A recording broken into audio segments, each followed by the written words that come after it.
In the early years of the 3rd century, around the year 207 AD, a Chinese poet by the name Cao Che made a journey back to the place of his birth, a city called Luoyang.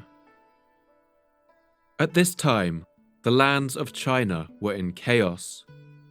The armies of rival warlords were now tearing the country apart, and so his journey can't have been an easy one. Cao Che was the son of a powerful warlord in the central plains of China, but he was also a notorious drunk. He had embarrassed his family to such an extent that he was exiled, and he now returned to the only other place he knew, his hometown of Luoyang. Luoyang had once been a prosperous place. For centuries, poets had written about its bustling life and its leafy avenues full of blossom, leading up to grand palaces and temples, decorated with thousands of bronze statues. It had been the capital of China in the golden age of the emperors, which had lasted for more than 400 years. But Cao had heard that Luoyang had suffered in the recent wars. Still, when he came over the crest of the Baideng mountains to the north, nothing could have prepared him for what he saw stretching out beneath him. The entire city of Luoyang was a blackened ruin. Later, he wrote a poem about what he saw. 不登北邙坂，遥望洛阳山。 I climbed the ridge of Baimang Mountain and looked down on the city of Luoyang. In Luoyang, how still it is. Palaces and houses all burnt to ashes. Walls and fences all broken and gaping. Thorns and brambles shooting up to the sky. For Cao Che, the blackened ruins of Luoyang became an emblem of the golden age that had now passed. Only decades before, China had been ruled by a single emperor from a dynasty known as the Han, and a period of prosperity had reigned. The Han were the first lasting dynasty to unite China under a single banner, and people believed that this golden age would never end. But now the poet Cao Che walked among the ruins and ravaged fields of the former capital and felt his memories rise up from the soot-stained stones. 荆棘上参天，不见旧耆老。 I do not see elders from former days. I only see young men. I turn aside, for the straight road is lost. The fields are overgrown and will never be ploughed again. I have been away such a long time that I do not know which street is which. How sad and ugly the empty fields are, 1,000 miles without the smoke of a chimney. I think of the house I lived in all those years. My breath catches, and I cannot speak. As he walked through those ruins, Cao Che must have asked himself, how had the first great age of Imperial China come to such a devastating end? Why had the people of Luoyang left this city to burn and crumble into the earth? And in all the centuries to come, would the golden age of the emperors ever return?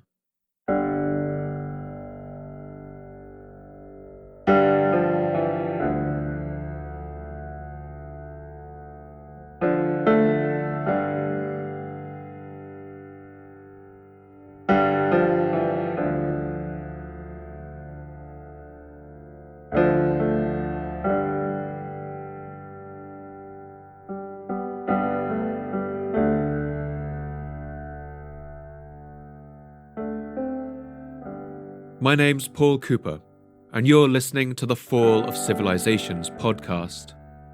Each episode, I look at a civilization of the past that rose to glory and then collapsed into the ashes of history. I want to ask, what did they have in common? What led to their fall? And what did it feel like to be a person alive at the time who witnessed the end of their world? In this episode, I want to look at the fascinating story of China's Han Dynasty, an Iron Age kingdom that forged the first true imperial power in China. I want to tell the story of how this remarkable society rose out of the warring states of China's Bronze Age, and how it reached out its first tentative hands to make contact with the empires of the West. Finally, I want to explore what happened to bring the ornate palaces and towering temples of China's first emperors crashing down in ash and flame.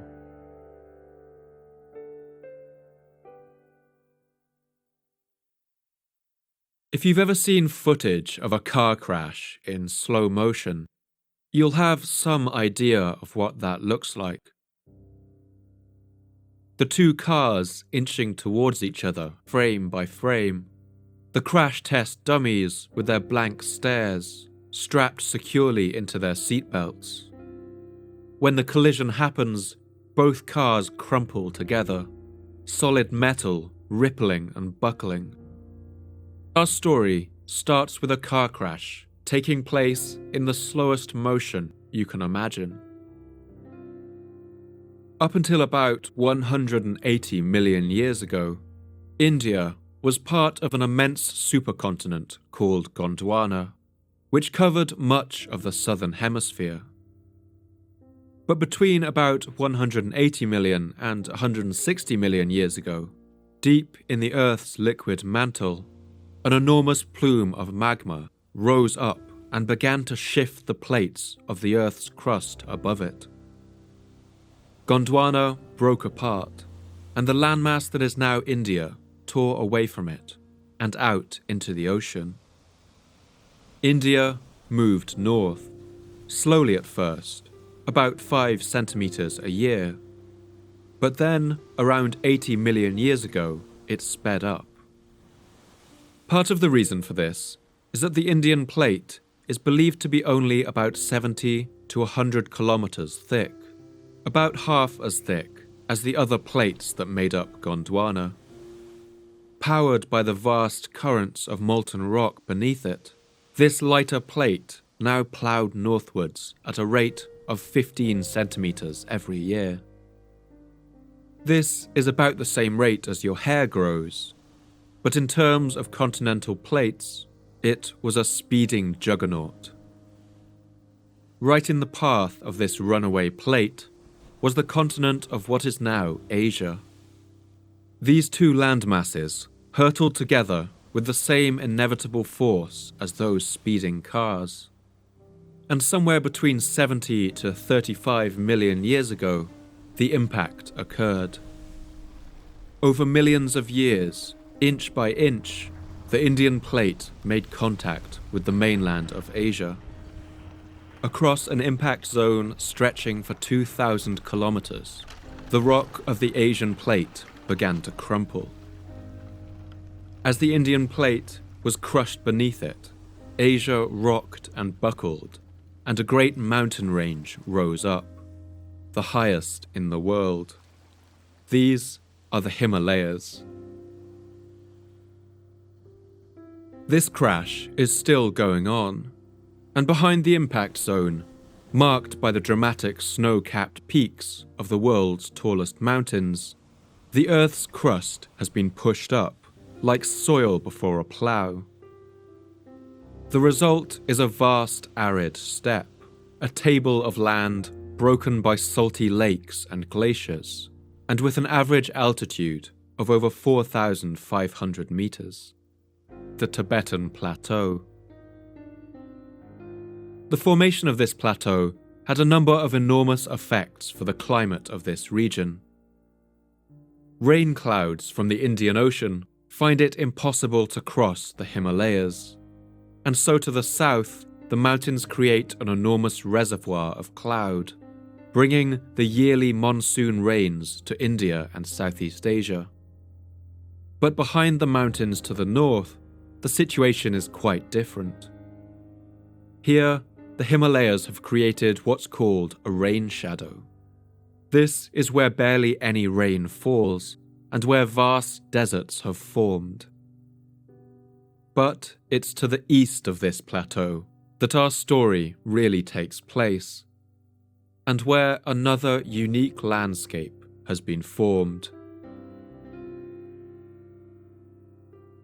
On its eastern edge, the Tibetan Plateau drops off dramatically into a rolling mass of mountains and valleys, and finally into an enormous stretch of wide, silty plains.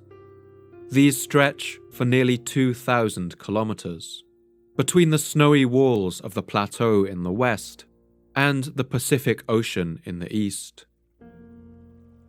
These plains are home to a number of enormous rivers.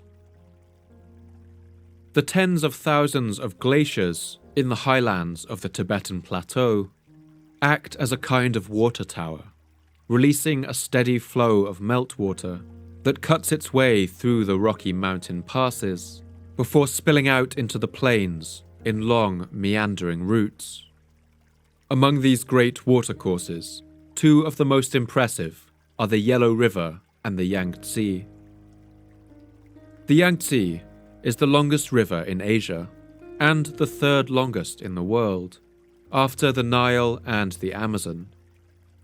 It flows for 6,300 kilometers from the mountains to the sea, from an altitude of 5 kilometers, right through the center of what is today modern China. The Yangtze meanders through deep, dramatic valleys and stone gorges, and it's a relatively peaceful and stable river. The Yangtze has maintained a steady course for much of its history, and has discharged into the sea at the same point for the last 11 million years. But to the north of the Yangtze is its sister, the Yellow River, and this waterway is far more changeable and deadly. In its upper reaches, the Yellow River passes through a region known as the Huang, or the Yellow Earth Plateau, a landscape made up of some of the most easily eroded soil in the world. As a result, the Yellow River contains the highest amount of silt and sand of any river on Earth, and this colours it the distinctive yellow-brown that gives the river its name. This huge quantity of silt gives the soil of the northern Chinese plains an enormous fertility, but it also creates a number of challenges. As the river flows, this silt constantly builds up at its bottom, and the riverbed slowly rises. At times, it can even rise to be higher than the land around it. When this happens, the river bursts its banks and floods vast areas of the countryside around it. In the most dramatic cases, the river can change its course entirely, sometimes sweeping across the landscape for hundreds of kilometers and washing away everything in its path. Historically, this kind of devastating event has occurred about once every 100 years. Human activity has been verified in this region as far back as 27,000 years ago. Rice first began to be cultivated along the Yangtze River around the year 8000 BC, while wheat, barley and millet were best suited to the drier lands in the north.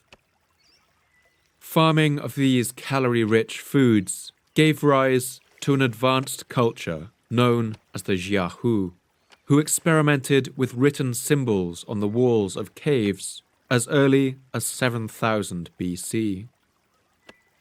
The first true villages were founded in the 4th and 5th millennia, and the population of this region began to boom. The Bronze Age brought the smelting of bronze from copper and tin, and it began here around the year 3000 BC. A culture known as the Longshan domesticated the water buffalo for use in field work, And they also developed the plough and sophisticated irrigation techniques, boosting the productivity of this already fertile land. In the 3rd and 2nd millennia BC, China's first villages grew into towns, and these towns into its first major cities.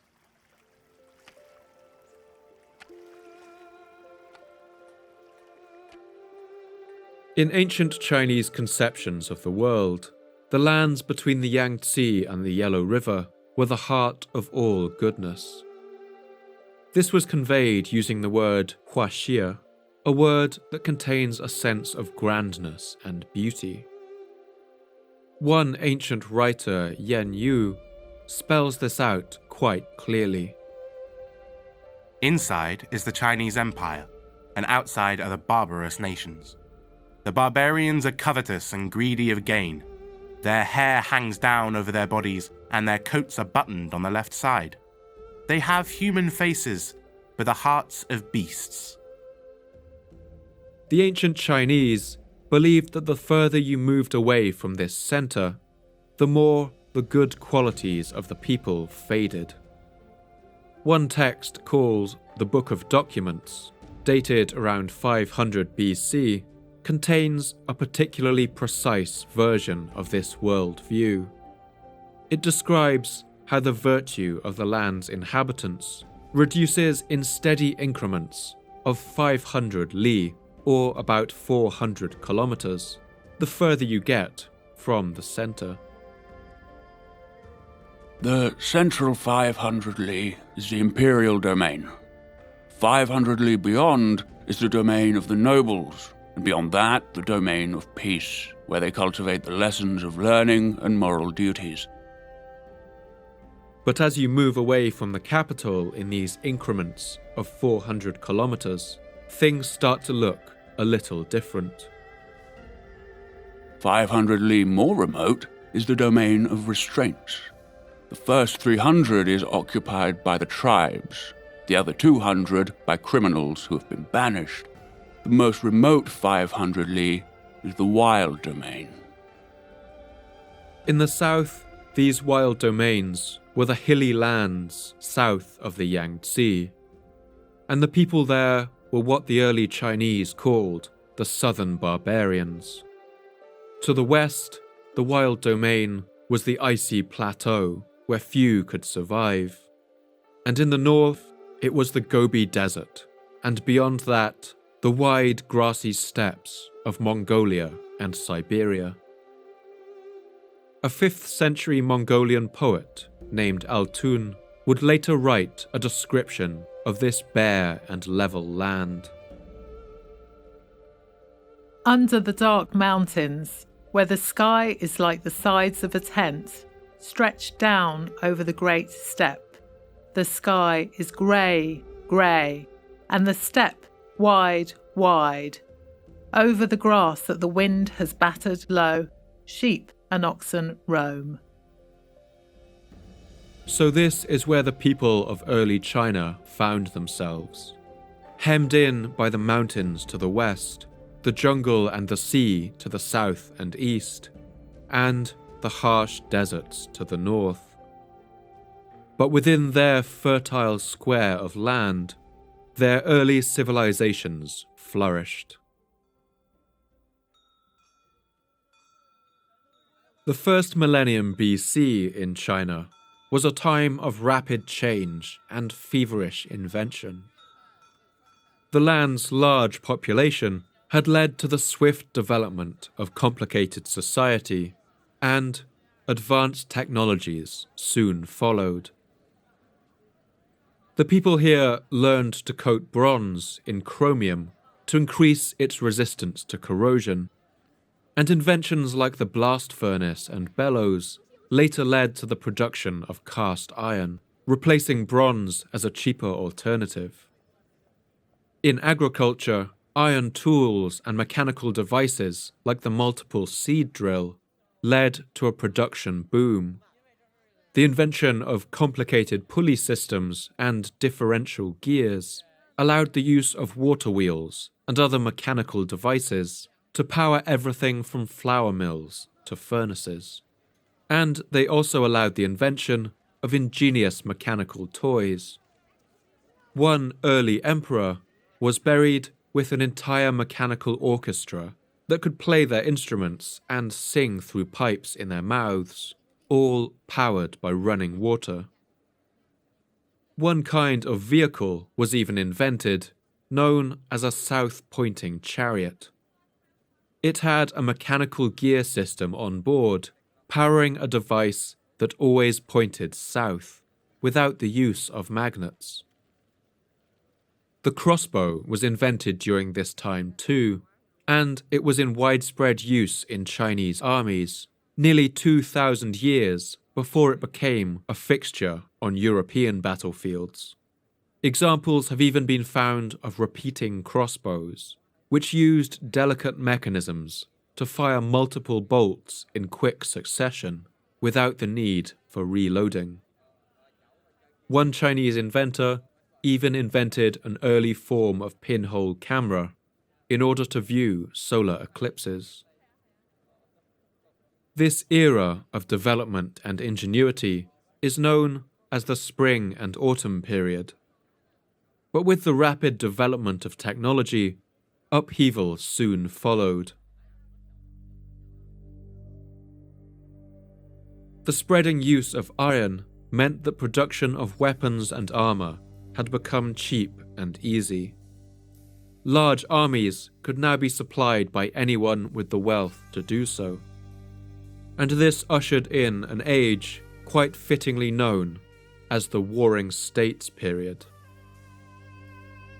The period of the Warring States saw countless feudal kingdoms fighting and conquering one another, coalescing together like beads of mercury on a table.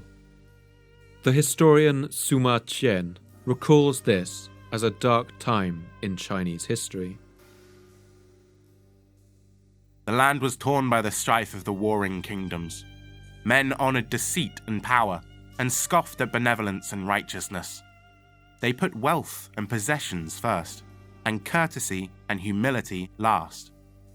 Some commoners became so rich that their wealth was counted in the hundreds of millions, while among the poor there were those who could not even get enough dregs and chaff to fill their bellies. Soon they had settled into 7 large kingdoms, locked in constant competition. Among these, the 2 that matter most to our story are the kingdoms of Han and the kingdom of Qin. For some, it must have seemed like the wars would never end. But out of the violence of this time, one of the 7 warring states, the state of Qin, rose to eclipse all the others. Qin was the furthest west of these kingdoms, with its back to the steep walls of the Tibetan Plateau. The king of Qin, a man named Qin Shi Huang, was an enthusiastic reformer who revolutionized his kingdom's society and administration. He moved to reduce the power of aristocrats and landowners and strengthened the central government of Qin to collect taxes directly from the peasantry.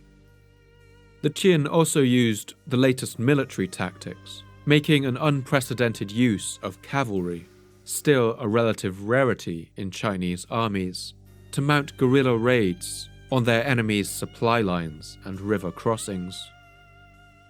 For years, Qin Shi Huang bided his time and increased his power, and when all his preparations were ready, he struck with lightning speed. He first attacked the Han, the Qin's much smaller neighbor directly to the east, and he took their capital of Xinjiang in the year 230 BC. Next, Qin Shi Huang struck northward at the state of Zhao, who surrendered 2 years later, and he took the northernmost state of Yan 2 years after that. In less than a decade after setting out on his campaign, Qin Shi Huang had conquered all the lands between the mountains and the sea. For the first time in its history, one man would now rule over all the kingdoms of China.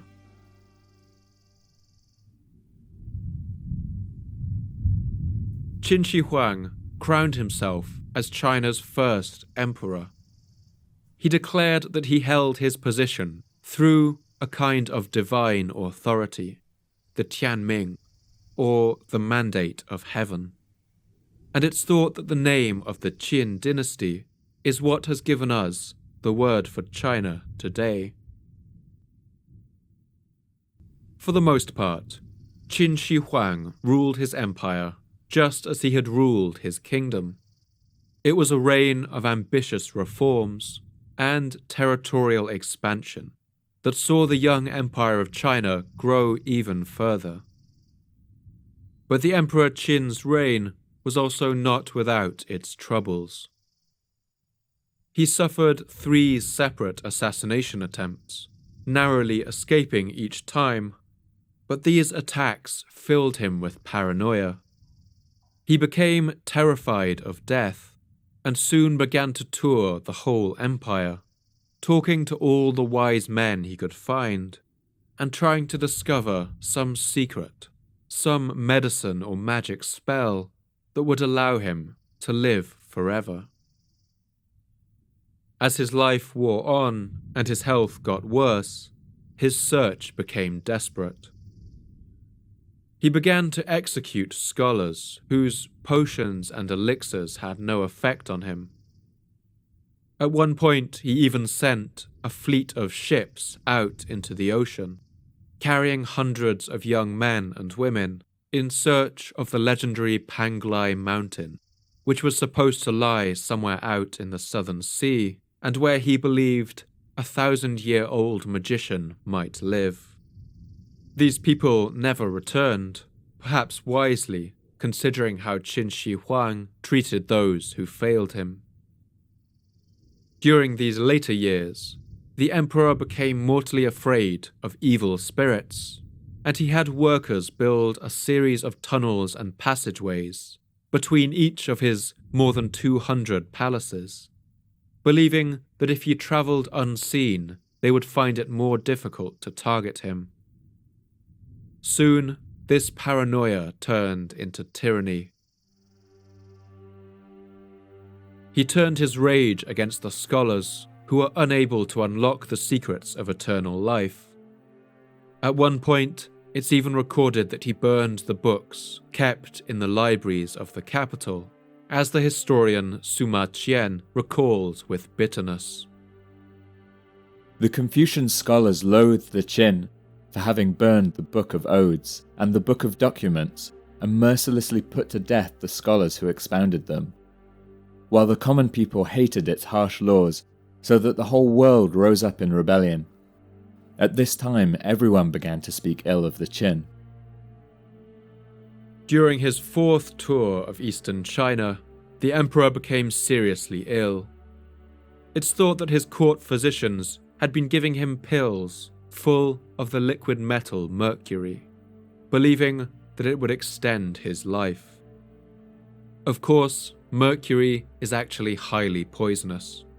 Prolonged exposure can damage the entire nervous system, causing depression and bodily tremors, as well as delirium and hallucinations.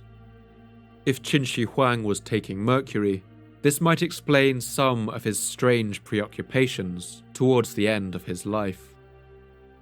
When the emperor fell ill, it seems likely that his doctors would have increased his dosage. The first emperor of China, Qin Shi Huang, died in the year 210 BC, and his dynasty died with him. For all of its immense historical significance, the Qin dynasty barely lasted more than 15 years. The first emperor, Qin Shi Huang, left very specific requests for his burial, and to this day they stand as a testament to his greatness, but also to the madness that plagued him in later life. He was buried in a vast mausoleum, one of the most remarkable constructions of the ancient world. It was built in the form of an enormous underground palace, an exact replica of the one he lived in during his life. This buried palace was filled with life-sized models of the courtiers and bureaucrats who had served the king, fashioned with meticulous detail in terracotta, their lifeless eyes open and staring forever. The buried palace was also guarded by an army of thousands of terracotta soldiers, each with a slightly different face. In total, it's estimated that Qin Shi Huang was buried with 8,000 soldiers, 130 chariots with 520 horses, and 150 soldiers on horseback. A full retinue of royal bodyguards to protect their king in the next life. There was even a replica of the imperial stables, where the bodies of real horses were buried with terracotta figures of grooms kneeling beside them. Nearby, a mass burial ground has been found for the countless slave labourers who died while being forced to build this complex. At the centre of the underground palace was the emperor's burial chamber. The historian Sima Qian describes how the floor was painted to look like the lands of China, with its rivers represented by flowing streams of mercury. The tomb was filled with rare artifacts and wonderful treasure. Craftsmen were ordered to make crossbows and arrows primed to shoot at anybody who enters the tomb. Mercury was used to simulate the 100 rivers, the Yangtze, the Yellow River, and the Great Sea, and set to flow mechanically. Above were representations of the heavenly constellations, below the features of the land. While the tomb of Qin Shi Huang has never been opened, studies have shown that the soil of the mound that covers it does contain an unusually high concentration of mercury. One study even claims to show that the distribution of the mercury in the mound corresponds to the position of China's rivers. The Empire of China was still a very new idea, and during Qin Shi Huang's life, it had been a thin veneer over a still very divided land. With the death of the first emperor, the empire looked as if it might come crashing down. The Qin state began to fall apart, and China fissured into 18 kingdoms, who once again began to war among themselves. It looked like the old age of chaos was about to return. But history had other plans, and this is due to a rather unassuming character, a common man named Liu Bang. There's not much to distinguish Liu Bang during his early life. He was born in the kingdom of Han, and it's recorded that he liked to drink. Nevertheless, he rose to the position of a local sheriff. After the death of Qin Shi Huang, he was ordered to bring a group of slaves to the enormous construction site where the old emperor's tomb was being built. But along the way, some of these slaves escaped. Liu Bang knew that when he arrived, he would likely be punished for this mistake, and so he made a remarkable decision. He broke the chains of all the remaining slaves and declared that he would rather fight as a rebel against the empire than deliver them up to toil on the emperor's tomb. Many of the slaves were so grateful that they took up arms and joined him. Liu Bang and his followers took refuge at a place called Mount Mangdang, setting up camp in the crumbling ruins of an old fortress. From there, they watched the empire of the Qin fall apart around them. They soon entered the service of a rebel king, fighting what remained of the Qin Empire, and Liu Bang showed extraordinary skill on the battlefield. So much so that the ancient historian Sima Qian attributes his military success to supernatural causes. When Liu Bang was still a commoner, he once killed a great snake, whereupon a spirit appeared and announced, "This snake was the son of the White Emperor, and he who killed him is the son of the Red Emperor." When he first began his uprising, he offered prayers at the altar of the soil at the city of Feng. He sacrificed to the warrior god Qi Yu and anointed his drums and flags with the blood of the sacrifice. Whatever it was that set him apart, Liu Bang managed to capture the Qin city of Xianyang for the rebellion, and he was crowned its king as a reward. The civil wars raged on, full of complicated alliances and rivalries, until finally it was only Liu Bang and his rival of the Chu family remaining. Two great warlords dividing all the lands of China between them, along the great watercourse of the Hong Canal. In China to this day, the two sides of a chessboard are referred to not as black and white, but as Chu and Han. A few months of peace passed by as the players of this great chess game considered their moves, and then Liu Bang marched across the Hong Canal and attacked the Chu. He was victorious, and against all the odds, after 8 years of bitter fighting, China was once more united. In the year 202 BC, the commoner Liu Bang, once a lowly sheriff from a small town, declared himself the next emperor of China. He would return to his small hometown in the state of Han only once, and when he did, he wrote the following piece of poetry. 大风起兮云飞扬 A great wind came forth, the clouds rose on high. 归家海内兮归故乡 Now that my might rules all within the seas, I have returned to my old village. 安得猛士兮守四方 Where will I find brave men to guard the four corners of my land? On his coronation, Liu Bang took the name Han because of its relation to his home province. He set up his court in the city of Chang'an and took the new imperial name Han Kao Tzu. The age of the Han had begun.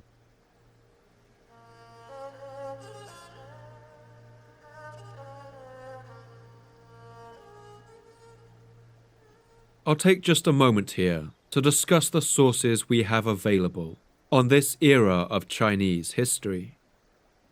The Chinese of the Han period were exceptionally literate.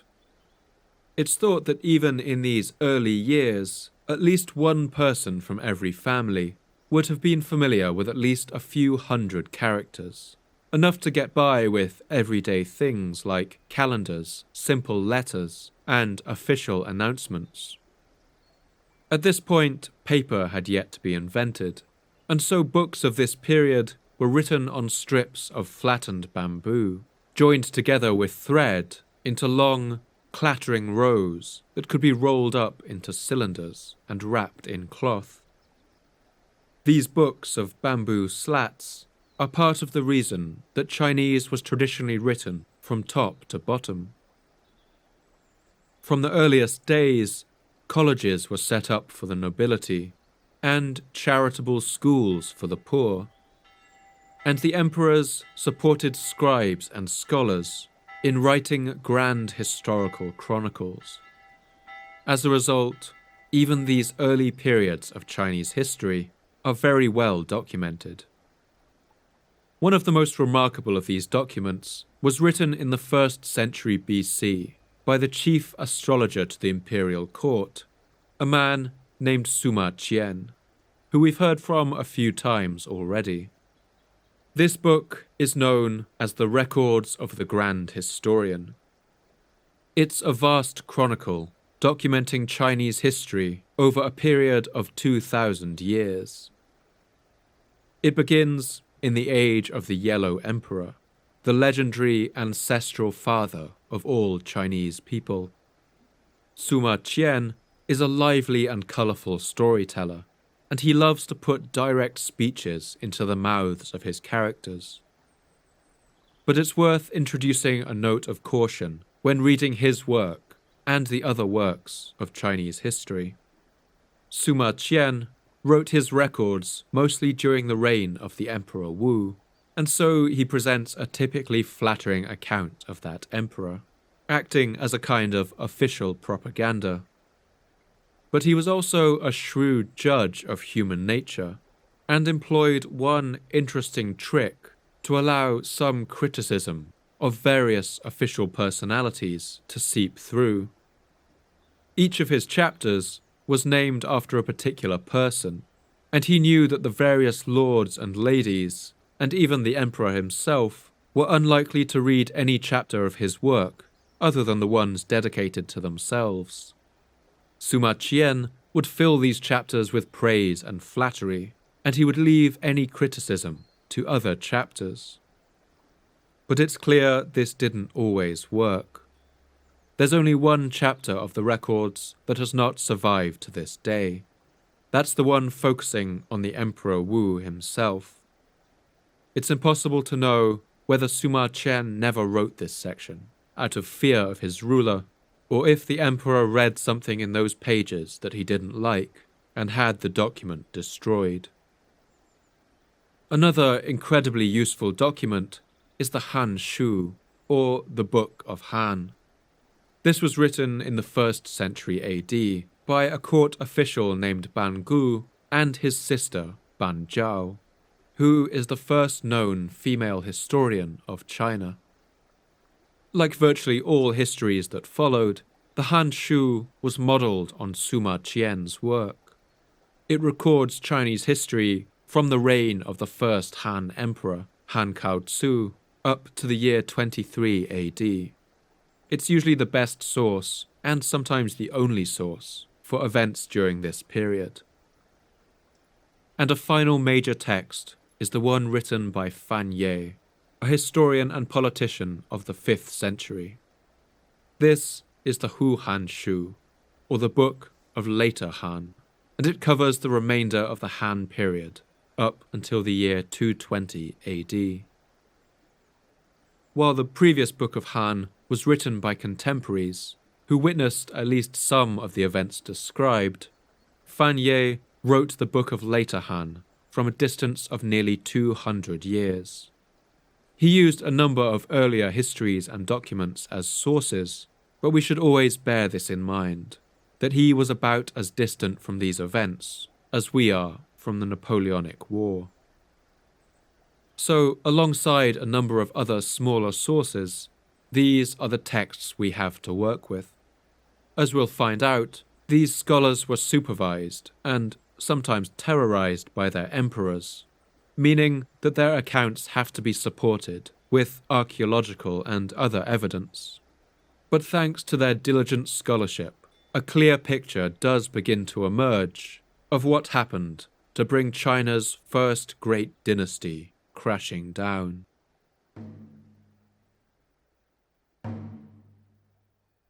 When the Han Dynasty came into possession of the newly united China in the year 206 BC, it inherited from the Qin not just the young empire, but also the empire's problems. Sima Qian writes about this in the records of the Grand Historian.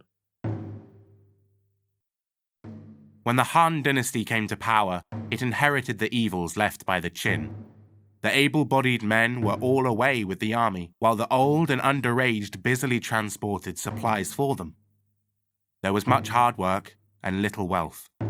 The Son of Heaven himself could not find 4 horses of the same colour to draw his carriage, and many of his generals were reduced to riding around in ox carts. The empire's economy was on its knees, with prices spiralling out of control, and in the midst of all the chaos, rich merchants were taking advantage of the high prices of grain.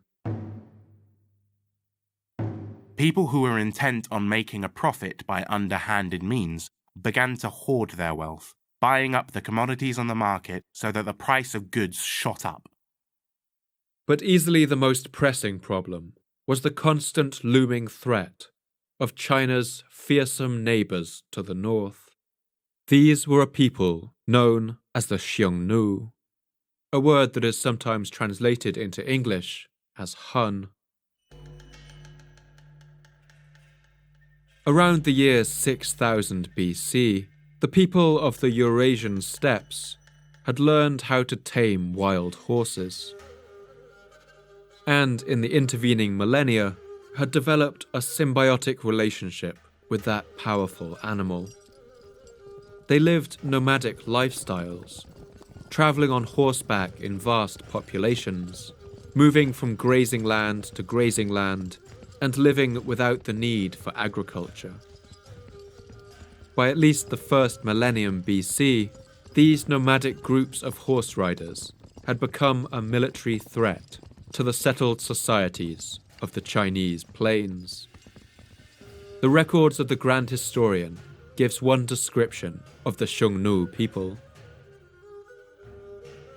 The Xiongnu are mountain barbarians. They move about in search of water and pasture, and have no walled cities or fixed dwellings, nor do they engage in any kind of agriculture. They wear clothes of hide or wraps made of felt or fur. They have no writing, and even their promises and agreements are only verbal. The little boys start out by learning to ride sheep and shoot birds and rats with a bow. Thus, all the young men are able to act as armed cavalry in time of war. It's clear that the settled armies of the Chinese, despite all their technological advantages, found these nomadic armies incredibly difficult to fight. The records of the Grand Historian speaks with particular contempt about the battle tactics of these nomadic warriors. If the battle's going well for them, they will advance. But if not, they'll retreat, for they do not consider it a disgrace to run away. Their only concern is self-advantage, and they know nothing of propriety or righteousness. The kingdoms that bordered the lands of the Xiongnu were under constant threat of raids and invasions. Faced with this danger, the Chinese had for centuries resorted to desperate measures. From as early as the 7th century BC, they began building walls to defend the valleys and plains of the north. During his reign, the first emperor Qin Shi Huang had approached this problem with a characteristic boldness.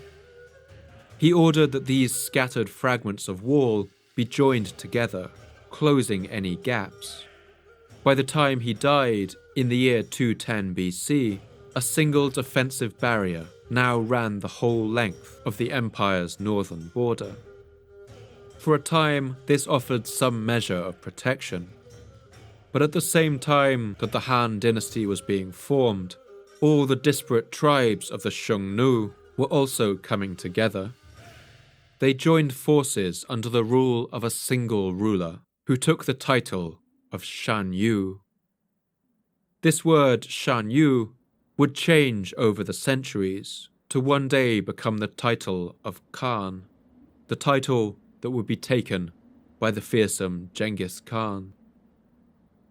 Taken together, the vast wastes that the Xiongnu ruled over were the largest empire in terms of landmass on Earth at the time. And as the new empire of China rose in the river plains, this Shan Yu was preparing for war. After the death of Qin Shi Huang and the civil war that followed, the Shan Yu spotted his chance. Xiongnu horsemen poured into any Chinese territory that lay to the north of the border wall. With every Chinese army tied down, they met with no resistance.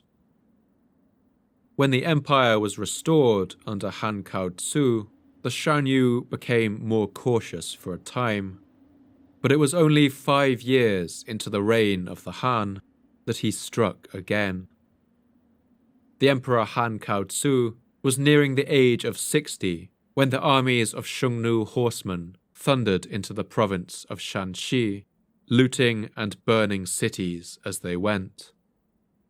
Han Kaotsu was a confident military leader, and rightly so. He had defeated all his rivals in the civil war, and he knew how to command an army.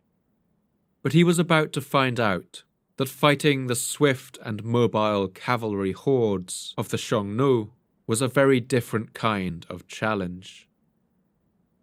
Han Kaotsu marched out to meet the Shan Yu, but in the rocky mountain passes, he was struck with an ambush. With no warning, Xiongnu cavalry poured down the valley sides with the thundering of thousands of hooves and tore into the Chinese army on all sides. The ancient Chinese poet Chu Yuan, writing in the 3rd century BC, records what a battle during this time must have felt like. 操无戈兮，披西甲，车错孤兮。 The enemy roll up like clouds. Arrows fall thick. The warriors press forward. They menace our ranks. They break our line. The horse on the left is dead. The one on the right is smitten. The fallen horses block our wheels. They beat the sounding drums. The warriors are all dead. They lie on the field. Their swords lie beside them, their black bows in their hand. 气远也，出不入兮，往不返。平原乎兮，路超远。 The Emperor Han Kaotsu was utterly defeated. He retreated back to the walled city of Baideng, locked the gates, and peered fearfully from the city's ramparts. The Xiongnu encircled the city and besieged it. We can imagine the dust that the thousands of horses would have thrown up, and the low drumming of their hooves sounding through the earth. Han Kaotsu had only a limited supply of food, and it looked in that moment like the Han Dynasty was about to be an even shorter reign than even the Qian before them. But after 7 days of the siege, some creative diplomacy at the Chinese court came through. Spies had been sent to bribe the wife of the Shan Yu and bring him to the negotiating table. The siege was lifted, and the Emperor Han Kaotsu was allowed to return to his capital, a much humbled man. From this point on, he abandoned the idea of a military solution to the barbarian problem. Instead, he pursued a policy of diplomacy and appeasement. This policy was known as Ho Qian, or the Marriage Alliance. It saw Imperial China pay vast amounts of tribute to the Xiongnu in the form of what they called imperial gifts. These were fixed amounts of silk, wine, rice, and other kinds of food that the Xiongnu couldn't grow in their barren lands. But the treaty also carried with it a more humiliating condition. The Han Emperor was forced to send his eldest daughter to marry the Shan Yu. And every time a new Shan Yu came to power in the barbarian kingdoms, the treaty stated that he would be given a Chinese princess as a wife. For the next 100 years or so, this would be the policy of the Han Empire. In exchange, the Xiongnu agreed to stop their raids on the borders of the empire, and for a time, an uneasy peace set in. But for a number of reasons, that peace wasn't to last.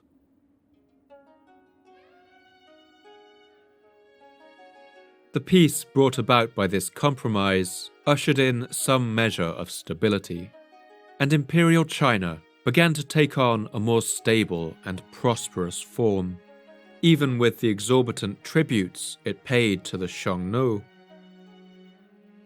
As the year 130 BC approached, China had become a wealthy land. The historian Sima Qian recalls this time of plenty. The granaries in the cities and the countryside were full, and the government treasuries were running over with wealth. In the capital, the strings of coins had been stacked up by the hundreds of millions until the cords that bound them had rotted away, and they could no longer be counted. In the central granary, the grain overflowed and piled up outside, where it spoiled and became unfit to eat. But Sima Qian also writes, with something of a melancholy note, that trouble was already approaching on the horizon.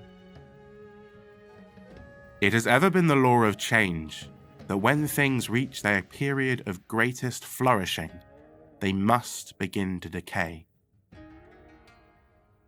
Part of the reason for this is that Han Kaotsu's policy of appeasing the Xiongnu was no longer protecting the empire. Large armies of horsemen were now regularly raiding deep into the northern provinces, at one point even coming as close as 160 kilometers from the imperial capital.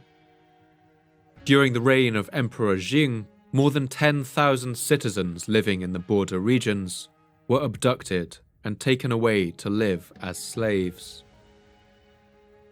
One poet and politician of the time, named Yi, wrote with bitterness about what he saw as the empire's humiliation. The situation of the empire may be described just like a person hanging upside down. The Son of Heaven is the head of the empire. The barbarians are the feet of the empire. But the Xiongnu are arrogant and insolent on the one hand, and invade and plunder us on the other hand. Yet each year we provide them with money, silk, floss, and fabrics. And so the feet are put on top and the head at the bottom. Hanging upside down like this is something beyond comprehension. Yi and others like him were largely ignored by the rest of the Chinese court. Many nobles still remembered the ambush and defeat of the Emperor Han Kaotsu and his narrow escape at Baideng. They feared the Xiongnu and preferred to continue the policy of appeasement. Despite this, there was a small but vocal faction beginning to form at court who wanted to see China fight. But it wasn't until the reign of an emperor named Wu that they began to get people's attention.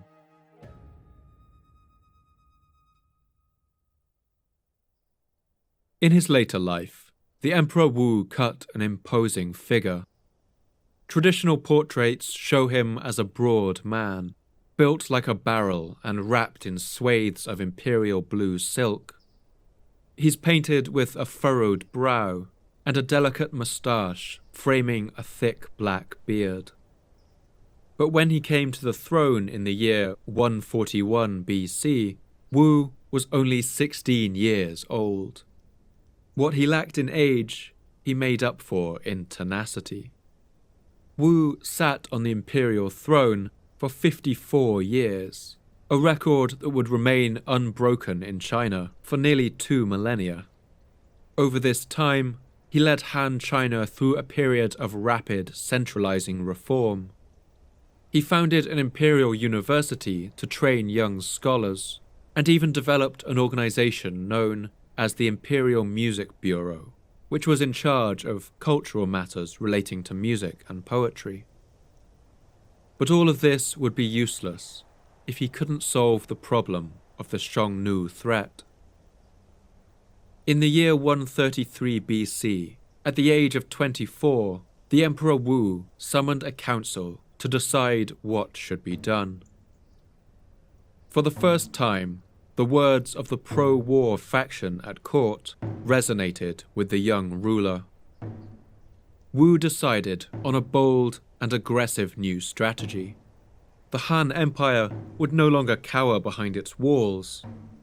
Instead, it would confront the Xiongnu head-on. Wu's plan was to lure the ruling Shan Yu south with his army and into a carefully laid trap. It was an incredibly risky plan, and it relied on total secrecy. The bait in this trap would be a city called Mayi, a wealthy frontier town that acted as a trading post between China and the northern deserts. To help with the deception, the Chinese hired the services of a local trader and smuggler. He crossed over into the Xiongnu lands and asked for an audience with the fearsome Shan Yu. We can imagine the Shan Yu sitting on his throne in a large tent made of stretched yak skin, surrounded by crackling braziers, twirling his long moustache. The smuggler would have bowed deeply and delivered the speech he must have been rehearsing on the whole journey. He said that he had killed the town magistrate of Mayi and taken over its government.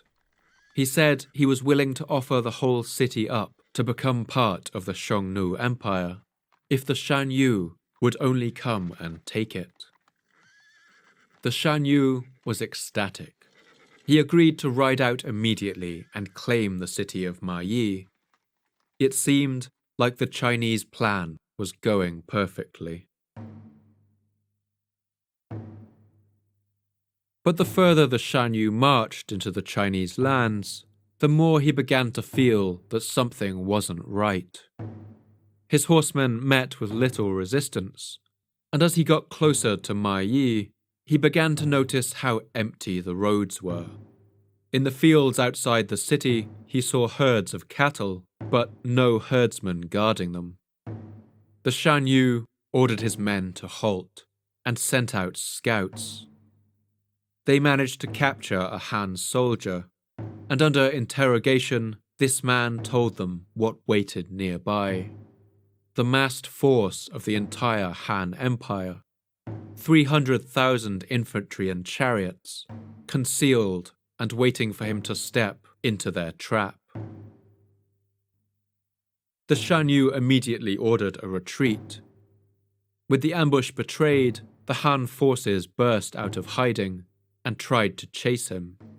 But the infantry could never keep pace with the Xiongnu horses, and the Shan Yu fled back to his lands without losing a single man. He must have been shaking with rage when he crossed back into the desert, and he resolved to get his revenge. He immediately ordered a devastating series of raids on Chinese border towns. Pillars of black smoke must have risen over the horizon for weeks. The Chinese ambush had failed. The mood at the imperial court darkened, and the pro-war faction was blamed for the failure. But the Chinese now had no other option. With their intentions revealed, they would have to go to war. The records of the Grand Historian recalls what happened next. After the unsuccessful attempt to ambush the Xiongnu at Mayi, peaceful relations came to an end, and the barbarians began to invade and plunder at the northern border. Armies had to be dispatched time and again and could not be disbanded, causing extreme hardship to the empire. In order to fight this war, the Han knew that they would have to change their tactics. The armies of infantry and chariots, effective in the civil wars fought in the river plains, were now all but abandoned. The war chariot was next to useless in the rocky terrain of the far north, and infantry moved too slowly in the wide open deserts. Instead, the Chinese shifted their focus to cavalry. They would now develop large armoured horse units to match their Xiongnu enemies. The Emperor Wu recognized that the horse was the weapon of this new age of warfare, and so he made securing a reliable supply of trained war horses a major focus of his government. He would eventually maintain a supply of 300,000 horses, but even these were not enough. The government began loaning breeding horses to farmers for a period of 3 years in exchange for a portion of some of the foals they gave birth to. They even introduced a policy that allowed a family to excuse up to 3 of their male members from military service if they presented 1 horse to the government. Soon, this policy began to pay off, as the records of the Grand Historian recalls. The Han generals every year led forces of 20 or 30,000 cavalry in attacks on the barbarians. The only use of chariots that continued in the Han army was that of heavily armoured chariots that acted like mobile fortresses. These could be deployed to any part of the battlefield and arranged in a ring formation so that archers and crossbowmen could be shielded from the cavalry charges of the Xiongnu. The war for the north raged on for decades, but for a number of reasons, the Han slowly began to gain the upper hand. For one thing, the desert country behind the wall had only a strategic importance to the Han, but it had great economic importance to the Xiongnu, as shown by one imperial edict celebrating the victories of a cavalry commander in the north. The general of the swift cavalry led forth the troops. At Mount Kuyuan, ascending the hills and gazing out across the sea of sand, he executed the enemy leader, cutting down his pennants and seizing his war drums. He seized a great multitude of the enemy, taking 70,000 captives, snatched the food supplies of the enemy, and penetrated deep into their territory. The Xiongnu Empire was built out of trade, taxes and tribute, paid to them by weaker kingdoms. And as the war dragged on, they began to suffer a downturn in all 3. They had to raise taxes on the regions that remained under their control, and their population grew resentful. Soon, more and more of the smaller tribes in the Xiongnu coalition began to question whether they had backed the losing side. As the years of war dragged on, marginal kingdoms began to peel away, and the trajectory of the war became clear. It's at this point that a narrow strip of land between the Tibetan Plateau and the Gobi Desert began to become an important part of this story. This place is known as the Hexi Corridor. Today, the Hexi Corridor is the site of China's G30 highway in Gansu province. Standing on this long and lonely stretch of motorway today, with cars zipping along it through the desert, it's hard to imagine that this was once a major battlefield in a war for the very existence of the Chinese state. If you were a Chinese trader who wanted to make the lucrative journey to the west, you had a very limited number of options. The Tibetan Plateau was an impassable barrier along the whole length of the empire, while in the south there were heavily forested mountains and impassable, unmapped jungles. To the north there was the desert, which would spell certain death to any travellers foolish enough to try to cross it. But there was one way through. This was a narrow stretch of land, where the Tibetan Plateau finally drops off to the north and looks out over the Gobi Desert.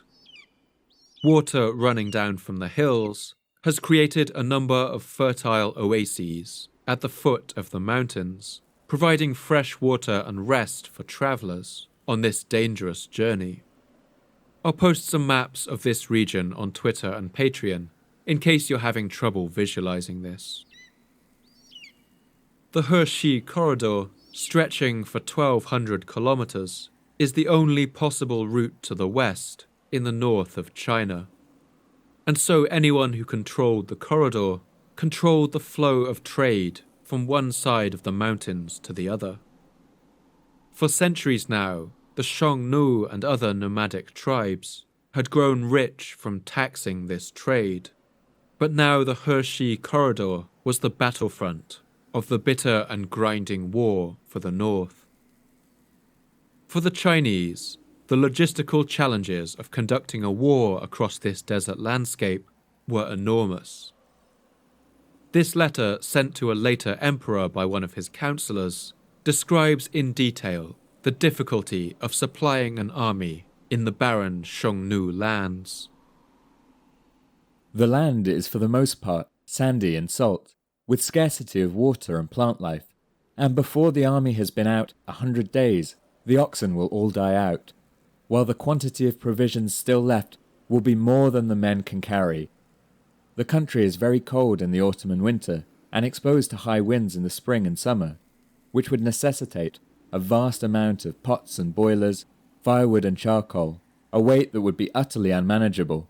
There would be a want of dried food and water to drink, and the cares consequent on sickness and epidemics among the troops. The Xiongnu were also masters of hit-and-run tactics, and would attack Chinese supply lines whenever they could. And so, as they pushed the Xiongnu back along the Hexi corridor, the Han did what they did best. They built walls. The Han extended the existing segments of their Great Wall so that it now ran the whole length of the corridor, creating a fortified highway between the wall and the mountains, guarded by garrisoned forts. The Book of Han recalls the construction of this enormous defensive work. The roads were skirted with lookout towers, cities were built outside the wall, and military colonies were established for protection. These sections of wall weren't the elegant, snaking lines of stone walls that you're probably imagining when you think of the words Great Wall of China. The most famous sections that always appear in photographs were built much later, after the 14th century. The Han-era walls were rough and ready constructions made of rammed earth. They were built using frames of rose willow and layers of rushes filled with desert clay and gravel, packed together and left to dry in the sun. But they were immensely effective.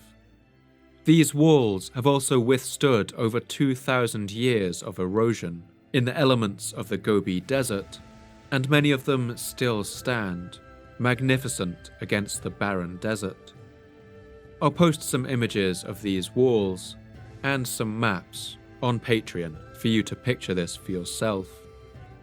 Every 5 kilometers along the wall, a beacon tower stood, usually about 7 meters high. If enemy troops were sighted, the men in the beacon towers would light a fire designed to produce smoke by day or light by night. This cry for help would be passed on in both directions along the wall, and a Han cavalry army would soon be dispatched to meet the threat.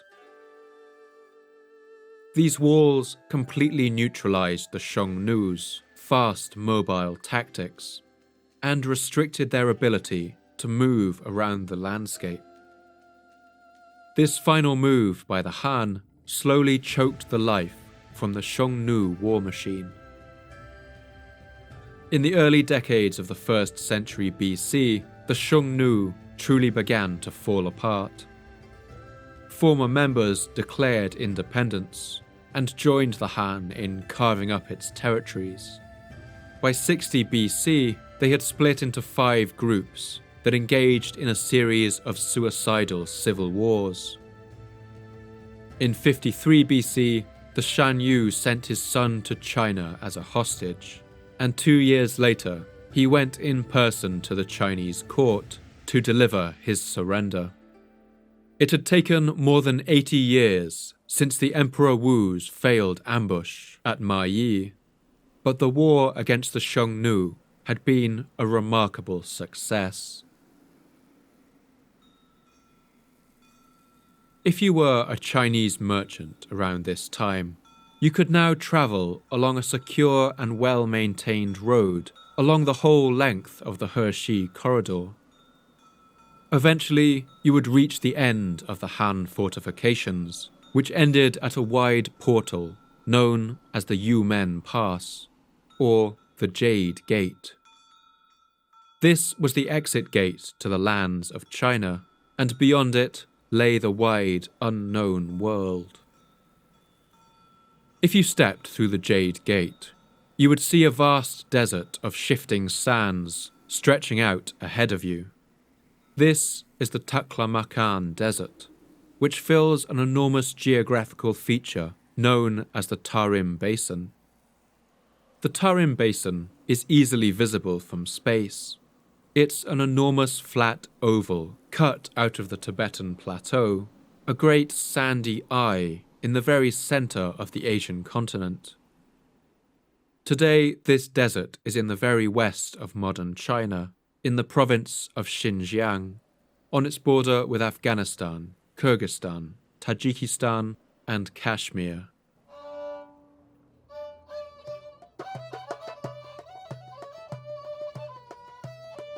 Today, half the people of the Tarim Basin and the province of Xinjiang belong to the Uyghur ethnicity, who are still a persecuted ethnic minority. The music you're hearing now is a traditional song of the Uyghur people, recorded in the ancient oasis town of Turpan.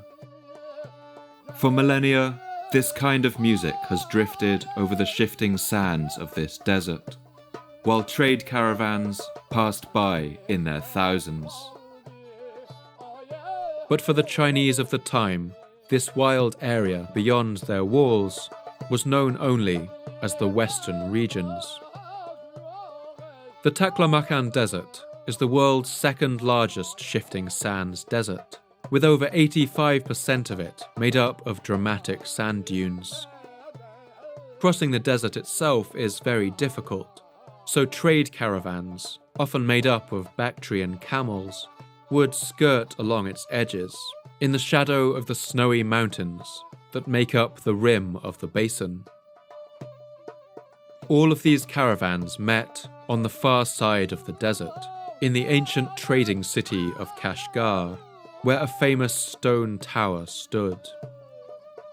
Here, Chinese merchants would reach the end of their journey.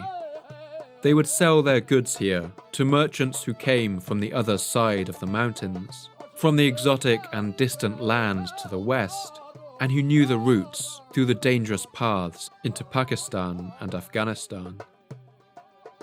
Many goods originating in China passed west in this way, even before any diplomatic contact was made. Tea was one of these products, as well as fine items of carved jade, and the newly developed technology of porcelain.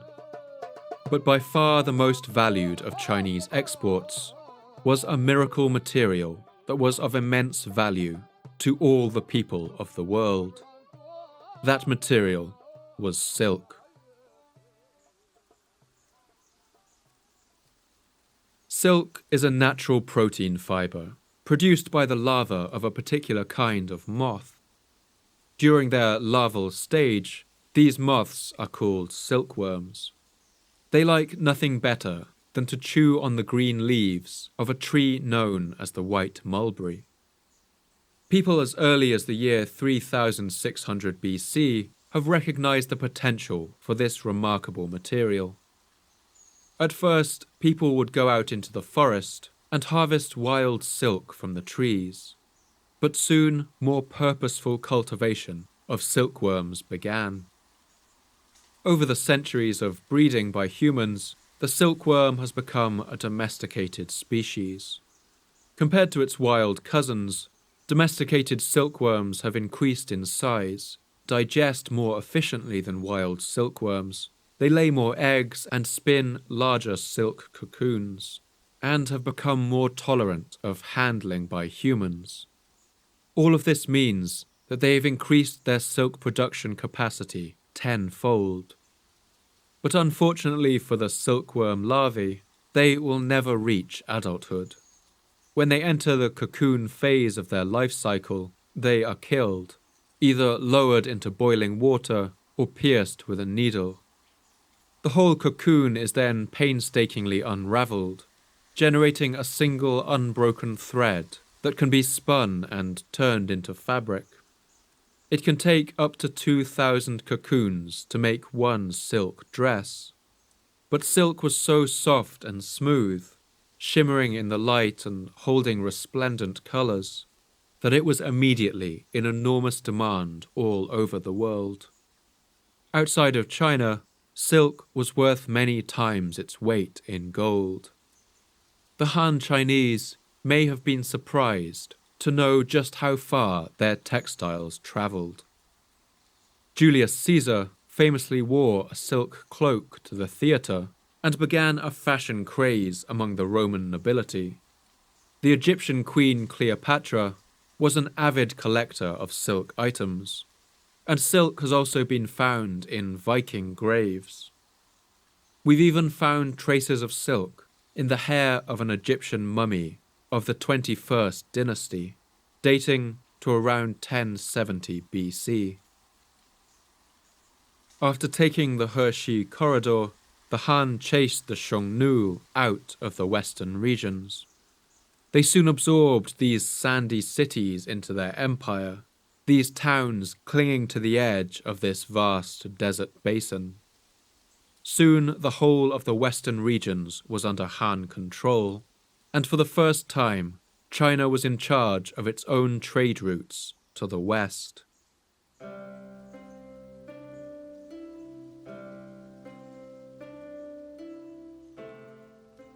By the end of the 1st century BC, the territory of Han China had taken on a strange shape. It now comprised the large central plains around the Yangtze and Yellow River, but it also included the western regions in the Tarim Basin.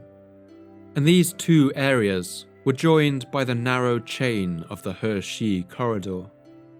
It was an unusual shape for an empire, but the size of the Han territories had now more than doubled. The Han had also ground down those people who they called the Southern Barbarians, who lived in the hilly country south of the Yangtze. The Han now occupied lands right up to the borders of modern Vietnam. Han China was now one of the largest empires on Earth, and the other great powers of the world were beginning to pay attention, as the records of the Grand Historian recalls. All the barbarians of the distant west craned their necks to the east and longed to catch a glimpse of China. The Emperor Wu had transformed the empire from a frightened and unstable entity into a confident imperial state. But in his old age, he became plagued with the same kind of paranoia as the Emperor Qin, nearly 100 years before. He began doling out excessive punishments to members of the court who he believed were spreading rumours about him. The most tragic case is the punishment of Sima Qian, the old historian who spent his life writing his text, The Records of the Grand Historian, which we've already heard so much from in this episode. One of Sima Qian's friends, a general fighting in the north, was captured in battle with the Xiongnu, and he was denounced as a coward by the emperor. Only one man stood up to defend him in the imperial court. That man was Sima Qian. The Emperor Wu was enraged by this, and he sentenced the old historian to death. It was expected that any member of the court would take their own life before the sentence was carried out. But Sima Qian refused. He wanted to finish his great historical work before he died. In the end, the emperor commuted his sentence to only the second most severe punishment, to be castrated and turned into a eunuch. After the cruel sentence was carried out, Sima Qian was given a role as a palace secretary, and it's here that he finished the work that stands as the only great record of the reign of Emperor Wu. As the emperor's mental state deteriorated, more similarities with the Emperor Qin began to arise. He also toured the country, talking to wise men and searching fruitlessly for the secret to eternal life. Whether he also started taking mercury pills is unknown. But in the year 88 BC, the Emperor Wu fell suddenly ill. He died a year later at the age of 69. One ancient poem, called The Dew on the Garlic Leaf, was often sung at the burial of the kings and princes of China, and we can imagine that it may have been sung at the funeral of Emperor Wu. How swiftly it dries, the dew on the garlic leaf, the dew that dries so fast, tomorrow will fall again, but he whom we carry to the grave will never more return.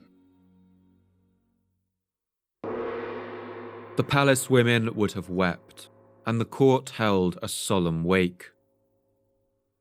The king was first placed in a bath of ice to help preserve his body, and then he was wrapped in fine silks. Pearls were put into his mouth, and his body was completely covered in a suit made of small plates of the precious stone jade, sewn together with gold thread. He was placed in a great coffin carved from catalpa wood, painted crimson red and adorned with ivory, covered with designs of dragons, tigers, and the sun and moon, while eunuchs stood by, guarding his body with weapons.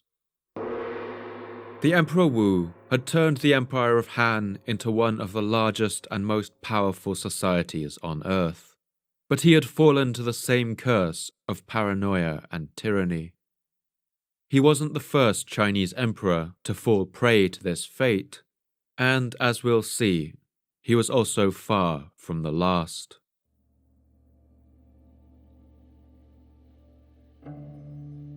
As is so often the case after the long rule of a successful king, the reign of Emperor Wu was followed by a series of relatively inept successors.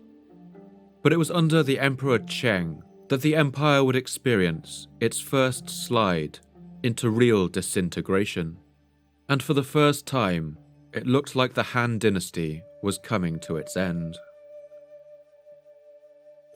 Cheng was a type of emperor that you'll soon start to find familiar.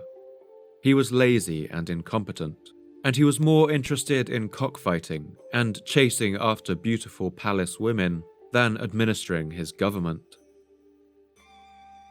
He left much of the affairs of state to his relatives, who belonged to the Wang clan. They wasted no time in gathering large amounts of personal power and wealth, and meanwhile, corrupt and greedy officials continued to plague the government. As a result, rebellions broke out throughout the country. Emperor Cheng died in the year 7 BC. His young nephew took the throne, but by this time the Wang family had become too powerful. And among these, one man had been going on a personal propaganda campaign to amass a vast body of support among the common people. This was a man named Wang Mang. Wang Mang is a remarkable character. He was a Confucian scholar and a great speaker, and by all accounts was immensely popular among the peasants. At one point, the imperial palace even received a petition written on 500,000 rolls of bamboo, demanding that Wang Mang be given the highest political offices in the land. The source of Wang Mang's popularity isn't hard to see. Disillusioned by the corrupt politics of the imperial court, the peasants of China were desperate for something to change, and Wang Mang offered them that change. He believed that all the modern reforms of the last few hundred years had led the empire astray, and he was convinced that if the empire were run exactly according to the principles of the ancient philosopher Confucius, then peace and prosperity would naturally follow. At the age of 50, buoyed up by this groundswell of popular support, Wang Mang toppled the young boy emperor and seized the throne for himself. Wang Mang was not from the dynasty of Han. He was the first non-Han emperor to rule China in 200 years. At the time, it must have seemed like the time of the Han had ended for good, crippled by the corruption of its officials and the mismanagement of its politicians. But the rule of Wang Mang was an unmitigated disaster. Part of the problem was that since he himself had usurped the throne, he was terrified of giving his advisors any power, in case someone else did the same to him. As a result, he tried to make all of the countless decisions of state himself, which completely paralyzed the government. And when it actually came to putting his bold ideas into practice, Wang Mang ran into further problems. It turned out that there was more to administering an empire than choosing the proper music to play at court and the proper ceremonies to perform in the temples. One Qing dynasty historian, writing in the 16th century, described his reign in the following terms. After he usurped the throne, he did not know how to comfort and guide the people, and felt that he could ceaselessly deceive everyone. Therefore, he caused both the Chinese and the foreigners to hate him. The entire empire was already collapsing, but Wang Mang did not care, but rather buried his head in what is old, believing that once he returned the government structure to the old days, the empire will be peaceful. He only sought to establish proper ceremony and music day and night, without spending time on the important affairs of state. Wang Mang also attempted some radical reforms. He banned the private ownership of land, and this was enough to cause significant unrest on its own. But his real undoing would come from one of China's deadliest and most unpredictable natural forces, the great watercourse of the north of China, the Yellow River.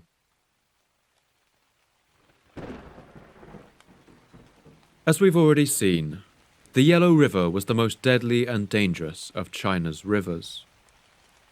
Every 100 years or so, it would change its course, bursting its banks and washing away every town and village in its path.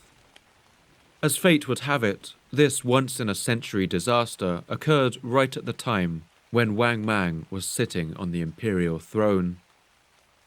The new emperor was completely unprepared for this natural disaster.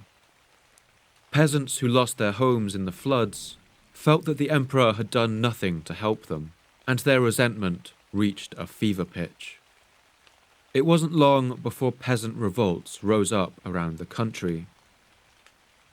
The most powerful of these were known as the Red Eyebrows, since they smeared their foreheads in red paint before going into battle. The widespread chaos and loss of imperial control meant that the empire's borders began to come apart. The nomadic Xiongnu began to once again gain power and confidence in the north, and Wang Mang's lack of diplomatic skill caused trouble to erupt in the western regions, as the Book of Later Han recalls.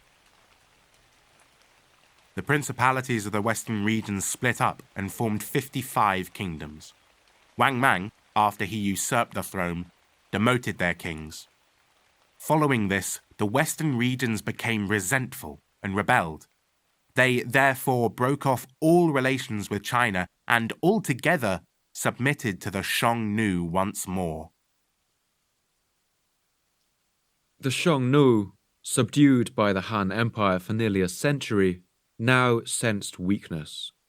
They launched a surprise attack on the empire's outposts and seized the entire region of the Tarim Basin right up to the Jade Gate. From there, they poured along the Great Wall into the Hexi corridor. In just a matter of years, all the gains of the great Emperor Wu were undone, as the Book of Later Han recalls. The northern savages forced several countries to help them plunder the commanderies and districts of Hexi. The gates of the town stayed shut in broad daylight. Meanwhile, the Red Eyebrow Rebellion seized vast swathes of the countryside. Soon the nobles of China were joining the peasants in revolt, and one goal was now on all of their lips. They wanted to topple the Emperor Wang Mang and restore the dynasty of the Han. Eventually, the people of the imperial capital of Chang'an also rose up in the streets. They overcame Wang Mang's guard, stormed the palace, and beheaded the emperor. The imperial palaces were burned to the ground. Wang Mang's body was cut into pieces, and his head was delivered to the temporary Han capital of Cheng to be hung on the city wall. There, the people's anger was so fierce that they dragged the head down from the wall and kicked it about the streets like a football. The capital of Chang'an was now occupied by the Red Eyebrows. Their leaders tried their best to keep order, but before long the city's food ran out, and the rebels began to riot and steal. They burned many of Chang'an's palaces and pillaged the city for days. By the year 25, the Han Dynasty was restored, under a new emperor called Guanwu. But the capital of Chang'an was a smoking ruin, and its palaces were just blackened skeletons. One anonymous Chinese poet, who stumbled on the ruins of an old palace, wrote the following poem of mourning at the site. And although we don't know for sure which ruin he stood by, it may well have been the ancient imperial capital, as it stood then in ashes. The wind howls in the pines. The rats fly at my approach and hide under the old tiles. What monarch once had this palace built, of which there only remain ruins on a mountainside? The owner of this palace had beautiful dancers, who are today one with the cold dust. Of all this pomp, of all this glory, what remains? A marble horse lying in the grass. I should like to express my great sadness in an enduring poem, but I weep, and my pencil trembles. The restored Emperor Guanwu decided that he would move his capital from Chang'an to the east, to the city of Luoyang.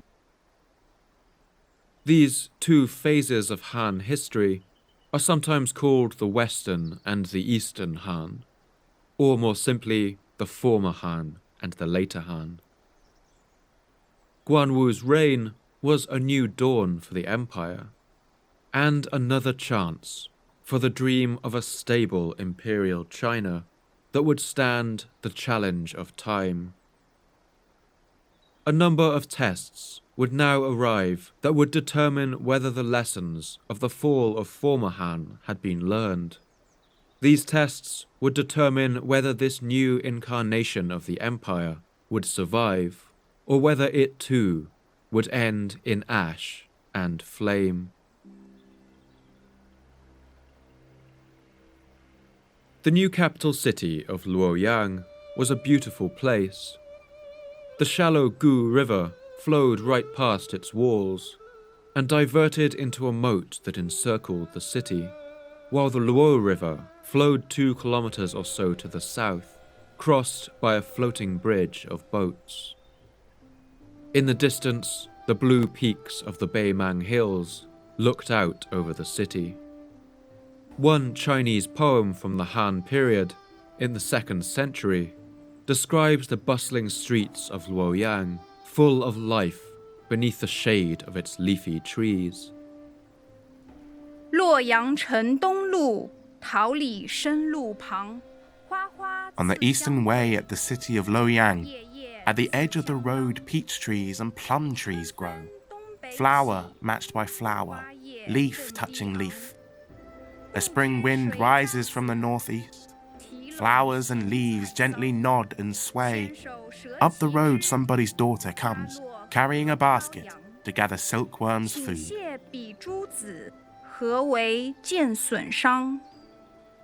Luoyang had been an important holy city for centuries.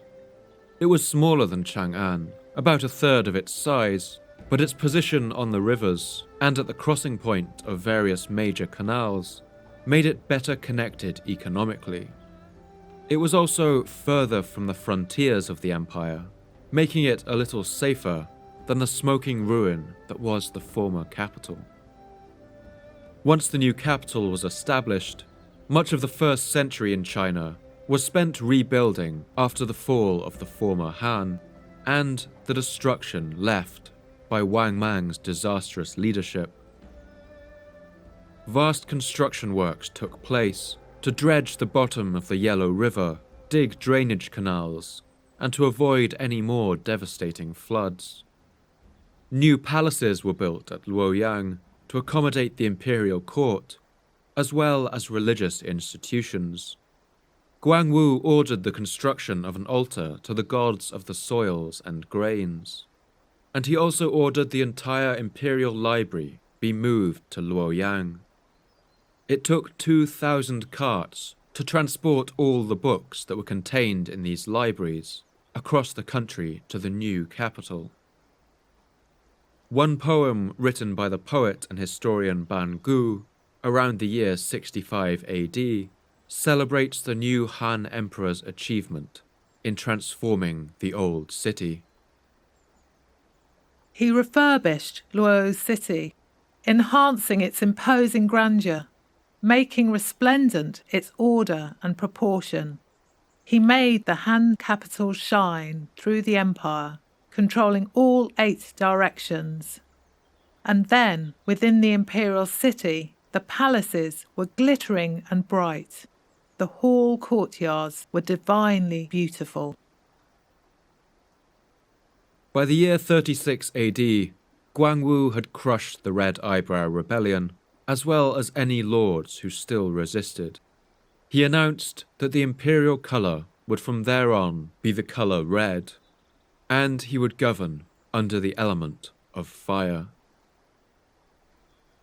He had restored the Han Dynasty to power, but the empire was now a much weakened state. The long period of chaos had sapped its wealth, and in the north the Xiongnu had resurged as a power to be reckoned with. The Chinese general Ban Chao was put in charge of reclaiming the Hexi corridor and securing the western regions once more. This struggle once again took decades. Ban Chao painstakingly beat the Xiongnu back along the Hexi corridor, reclaiming the old crumbling walls as he went. And by the year 91, the Han Empire was once again in control of the deserts and the trade routes that ran through them. This reopening of the route to the west came at a uniquely interesting time in world history. In the decades since the Han had last controlled the western regions, a new power had risen up in Central Asia, known as the Kushan Empire. In the mid-1st century, this Buddhist empire had grown to cover much of Pakistan, Afghanistan, and northern India. This is significant because it created a stable and unified territory that stretched across Central Asia. Touching the Kushan Empire on the west was the Parthian Empire, which stretched across Iran, much of the Middle East, and into Turkey. And even further to the west, the Han Chinese had heard of an even greater power that rivaled even their own, a mysterious empire of enormous wealth, centered on a vast inland sea. This was the first time in history that 4 large empires formed an unbroken chain from the Pacific Ocean to the Atlantic. And the General Ban Chao recognized the potential that this unique moment in history could hold. In the year 97, he he summoned one of his most trusted men, a man called Gan Ying. He told Gan Ying to journey as far west as he could and to find out more about this great faraway empire on the other side of the continent, which they knew only by the name Da Qin. Gan Ying travelled for what must have been many months, down the Hexi corridor, through the Gate of Jade and across the shifting sands of the Taklamakan desert. From there he crossed the mountains, through the dangerous snowy passes, and into the high valleys of the Kushan Empire. He would have traversed the arid lands of Pakistan, and passed the snow-capped peaks of Iran, then crossed over the Tigris and Euphrates rivers, where the city of Babylon still stood, and where the ruins of Sumerian and Assyrian civilizations were still crumbling into the sands. Finally, he reached the frontiers of the great empire of Da Qin, an empire that we know by the more familiar name of Rome. Later, Gan Ying wrote down everything he had learned about this exotic empire. Its territory extends for several thousands of li. It has more than 400 walled towns. There are several tens of smaller dependent kingdoms. The walls of the town are made of stone. They have postal relays at intervals, which are all plastered and whitewashed. There are pines and cypresses, as well as trees and plants of all kinds.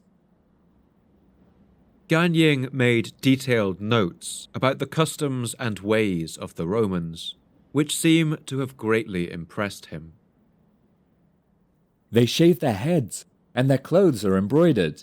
They have screened coaches for the women, and small white-roofed one-horse carts. When carriages come and go, drums are beaten, and flags and standards are raised.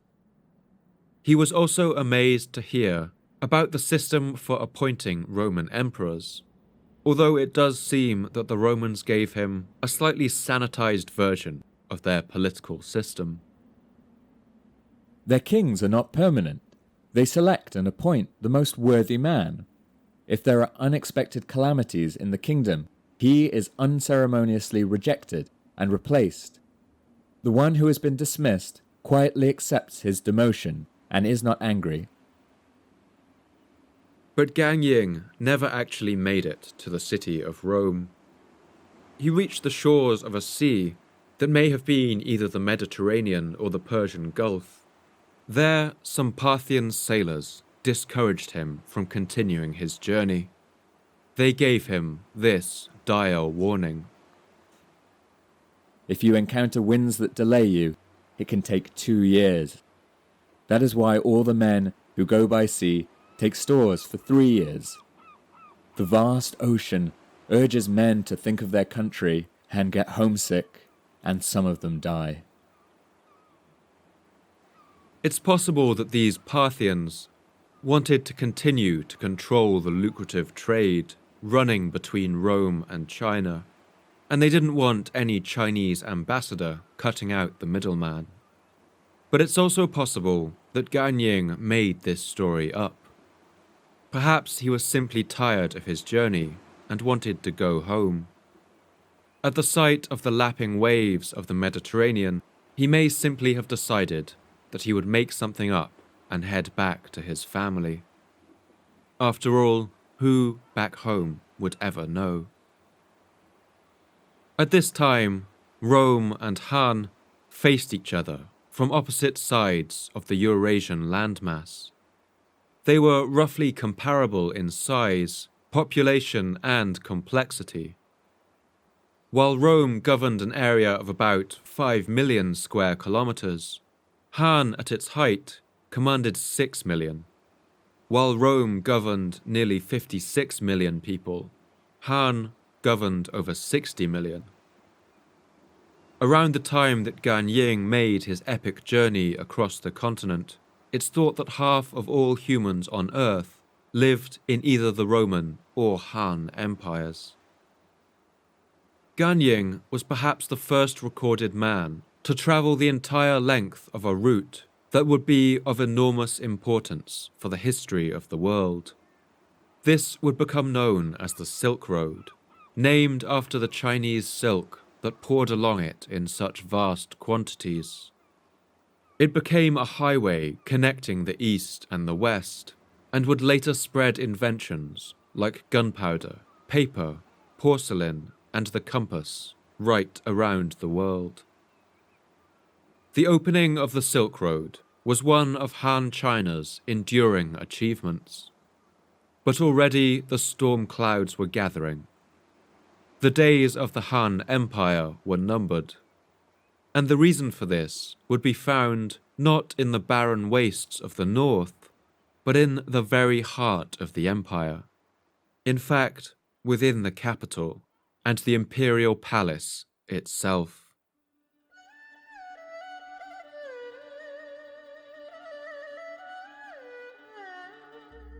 The imperial court of Han China was a place of elegance, refinement, and beauty. Wealthy people in beautiful clothes would mill about its outer court, while fine music and incense would have drifted on the air. But this was also a battleground, just as deadly as any in the desert lands to the north. It was well known that anyone who had access to the emperor, and who the emperor trusted, could use their influence to amass a great amount of personal power and wealth. And so people would stop at nothing to gain this kind of influence for themselves. The imperial palace was one of the most heavily guarded places on earth. Very few were ever allowed to even set foot in it, and no men were allowed to remain there after dark. There were only two kinds of people who were allowed regular inside access to the emperor, and throughout the 2nd century AD, they were locked in a bitter struggle over who would control him. These two factions were the palace eunuchs and the palace women. The first of these factions, the eunuchs, were despised and mistrusted by society, but held in an immense amount of trust by the emperor. A eunuch, simply speaking, is a man who has been castrated. In ancient China, this was typically carried out as a punishment for adultery or other promiscuous behaviors. If he survived his punishment, the newly castrated man was then taken to the imperial palace and forced to work there as what was called a special attendant, essentially a form of high-class slavery.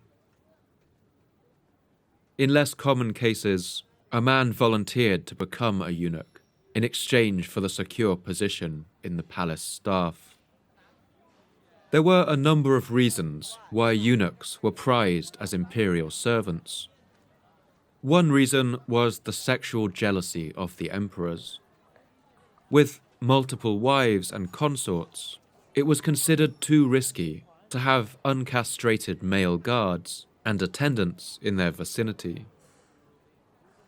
But another reason was the paranoia of the emperors. It was commonly believed that since a eunuch couldn't produce a son and heir, he would be less inclined to use his influence to amass personal power. Crucially for the later history of Han China, this belief turned out to be very mistaken. The use of eunuchs in China as the servants of rulers goes back to at least 3,000 years ago. But in the later Han Dynasty, their use as palace attendants increased dramatically. Eventually, the imperial court would be home to more than 2,000 eunuchs. They acted as fetchers and carriers, bodyguards, nurses, butlers, maids, and cooks. They were virtually the only men that a young emperor would meet until he became an adult. And because of this privileged access to the inner court, these thousands of eunuchs soon formed a kind of shadow government within the imperial palace. The second faction was the palace women, and more specifically, the Empress Dowagers. An Empress Dowager was the wife of an emperor who had died. While her husband had been alive, she had enjoyed a supreme position in the royal court, the focal point of adoration and influence. But once the emperor was dead, and his body was interred in the stone tombs on Baimang Hill, the Empress Dowager's position became incredibly insecure. In order to maintain her influence, she would need to be clever, and to gather allies around her. In the polygamous society of early Imperial China, an emperor could have a number of wives, and this meant that the court could soon become quickly overpopulated with Empress Dowagers, each of them fighting and jockeying to maintain their influence. These two factions, the Eunuchs and the Dowagers, fought as much within their groups as between them. Empress Dowagers were constantly poisoning each other and their children, and several were put on trial for attempting to use witchcraft against another. Meanwhile, the eunuchs plotted against each other endlessly. But over the next century, these two groups would sink their teeth into every emperor of China. The result was that the emperor became just another chess piece in this complex and deadly game. The emperors of the 2nd century were not chosen for their skill or popularity, but simply for how easy they would be to control. For this reason, these emperors were very often children. One extreme example of this is the 5th emperor of the later Han Dynasty, the Emperor Shang. He was a newborn baby who was crowned in the year 106 AD, at an age of little more than 100 days old. His mother was a dowager empress, wife to the previous emperor. All of her other children had died in mysterious circumstances, quite probably murdered by other jealous empress dowagers. And now the tiny Emperor Shang was her best hope at maintaining her status at court. If her surviving child could be emperor, then her position was assured. We have detailed records about what was involved in the pomp and ceremony of a Chinese imperial coronation. We can imagine the drums and gongs, the marching soldiers, the music and the chanting of ceremonial words, all going on around the oblivious newborn emperor as he lay in his crib with his tiny fists balled, crying in fear and confusion. As usual, the new emperor was gifted with a scepter carved of jade, and the ancient legendary sword, known as the sword that slew the snake, which had belonged to the first emperor Han Dynasty. Perhaps these items were placed in the baby's crib, or perhaps his mother or another attendant was there to hold them for him. The tiny baby was also given the formal documents of accession, written on fine paper, and the Great Seal of State tied with its ribbon. Then the crowd would have burst out in rapturous cries, shouting, 10,000 years, 10,000 years, as the baby wailed and screamed in the center of the great hall. But the Emperor Shang would rule for only a matter of months before he also died. His causes of death unknown, but they are not hard to guess. The 5th emperor of the later Han never even reached his first birthday. 2 decades later, in the year 125, it was the turn of the eunuchs. They led a successful coup to replace another Empress Dowager and her son, and put the 10-year-old Emperor Shun on the throne. They were a little more successful, and the Emperor Shun reigned for 19 years. But when his son was crowned at 2 years old, he died mysteriously after only 6 months on the throne. These are just two of the countless examples of intrigue, murder, and plotting by these two factions that turned the imperial court into a slaughterhouse throughout the 2nd century. In the rare instances when an emperor reached adulthood, they were encouraged to stay away from the business of actually ruling. Instead, they were usually directed to a life of indolence and pleasure. As the 2nd century wore on, and weak young emperor followed weak young emperor, the power of these two factions only increased. But it would ultimately be the eunuchs who would truly seize the reins of power.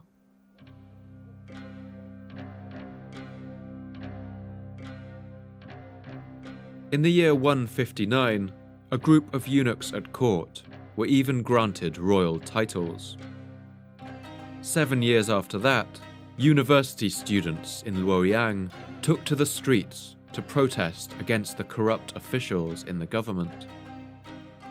At the advice of the eunuchs, the emperor had all of the students involved arrested. One county magistrate named Li Yun even submitted a petition urging the emperor to curb the eunuchs' power. In this letter, he asked what many in the empire must have been thinking. Is the emperor turning blind? The emperor responded by having Li executed. Soon a group of 12 eunuchs controlled virtually everything that happened in the imperial palace. And this inner faction was led by 4 individuals. One popular song written around this time mocks the enormous power that these eunuchs had gathered. Zhuo can reverse heaven's decision. Shu sits by himself without match. Shu is a lying wolf. Tang's power is as prevalent as the falling rain. Meanwhile, outside of the insular world that the imperial palace had become, the fabric of the empire was truly beginning to come apart. A number of problems plagued the Han Chinese throughout the 2nd century. One of these was the continued presence of northern nomads on the empire's borders. The empire had beaten the Xiongnu a 2nd time, but now to their dismay, a new group known as the Xianbi had swooped in to occupy their lands. This new group was every bit as powerful a challenge as the Xiongnu had been, as the Book of Later Han recalls. Since the Xiongnu have fled away, the Xianbi have become powerful and prosperous and have occupied their former territory. They can claim 100,000 soldiers, skilled and strong, and their ideas and understanding are steadily increasing. They also have renegades from Han to serve them as masters of strategy. In the sharpness of weapons and the clash of horse, they are more dangerous than were the Xiongnu. But it wasn't until the reign of the Emperor Ling that the true disintegration of the Han Empire began.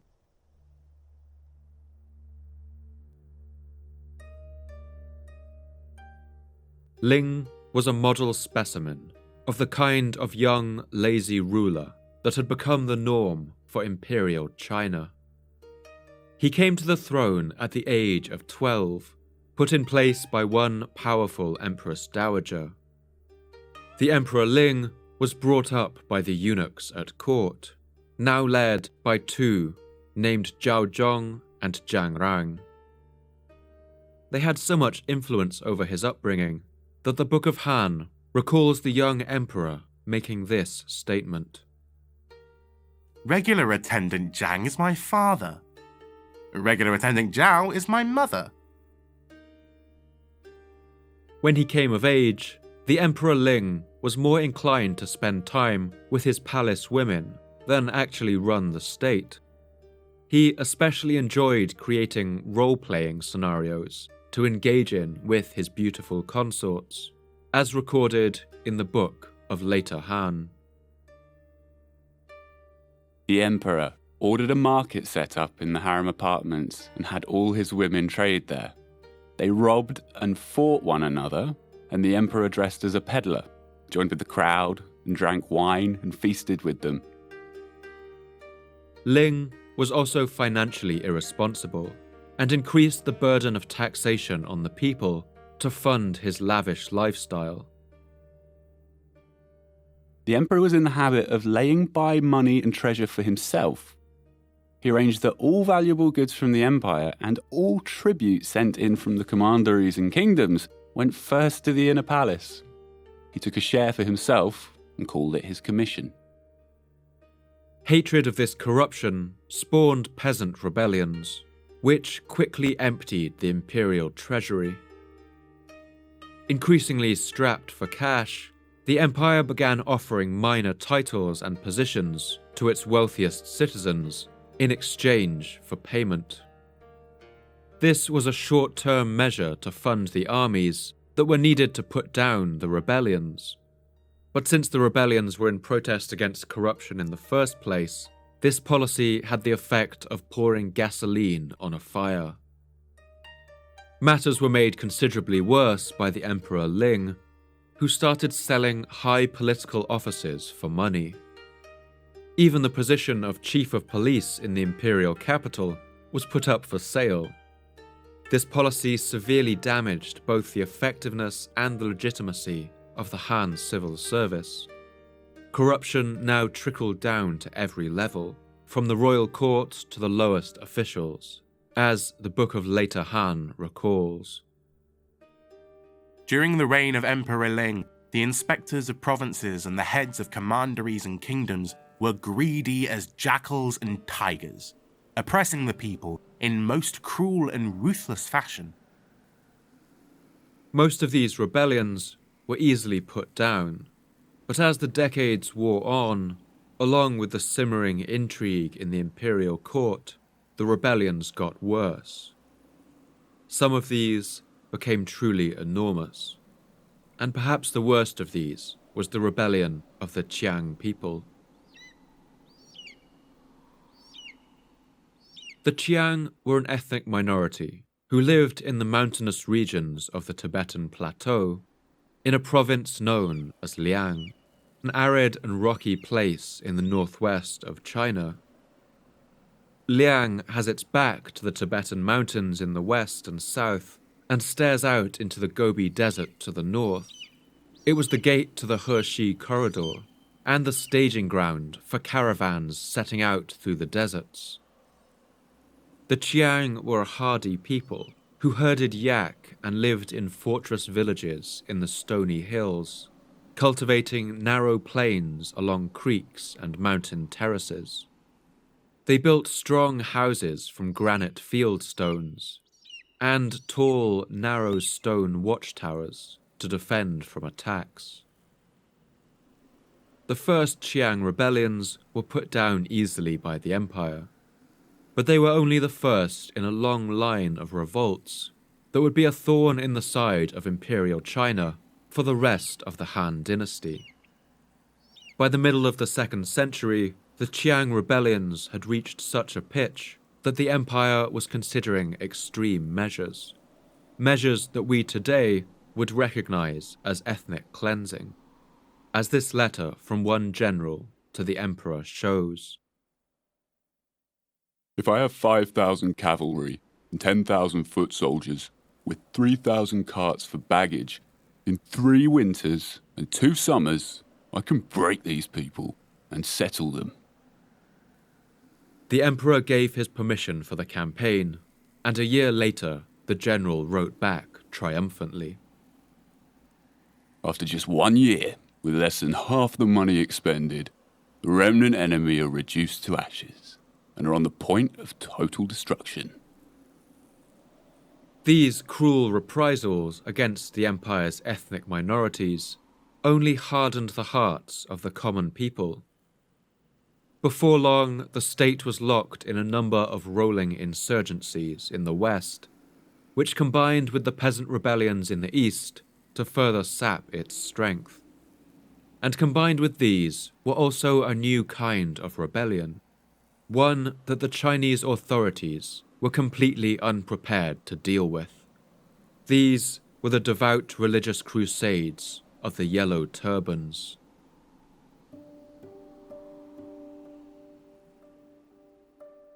Religion in China around this time is a complicated subject.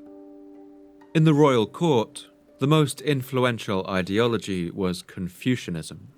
Confucianism wasn't exactly a religion, more a series of guidelines about how a society should be ordered and run. But in the countryside, religious beliefs were extremely diverse from region to region. This extract from Sima Qian's records of the Grand Historian gives you a sense of this variety. The shamans from the region of Liang worshipped such deities as heaven and earth, the heavenly altar. Those from Qin worshipped the 5 emperors, the Lord of the East, the Lord in the clouds, the arbiter of fate, the bringer of fire, and so on.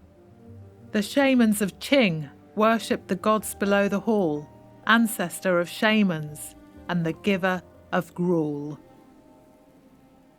Since about 500 BC, a new religion had also risen up among the peasants in the countryside, the religion of Taoism. Unlike Confucianism, Taoism looked to nature rather than human beings as the source of morality.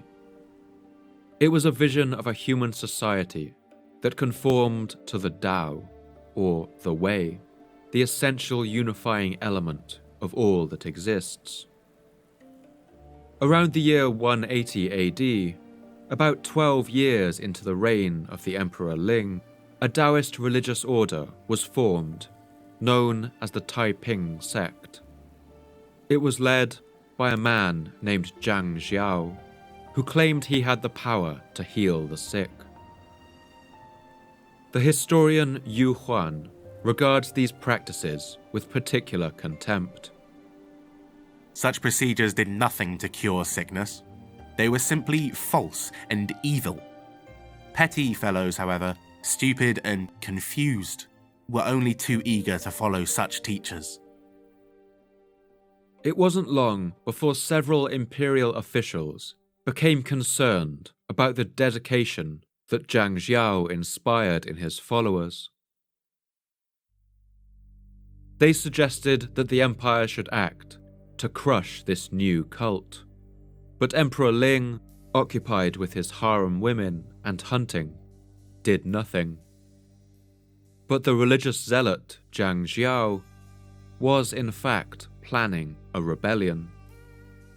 He was preparing his followers to rise up and topple the entire imperial order.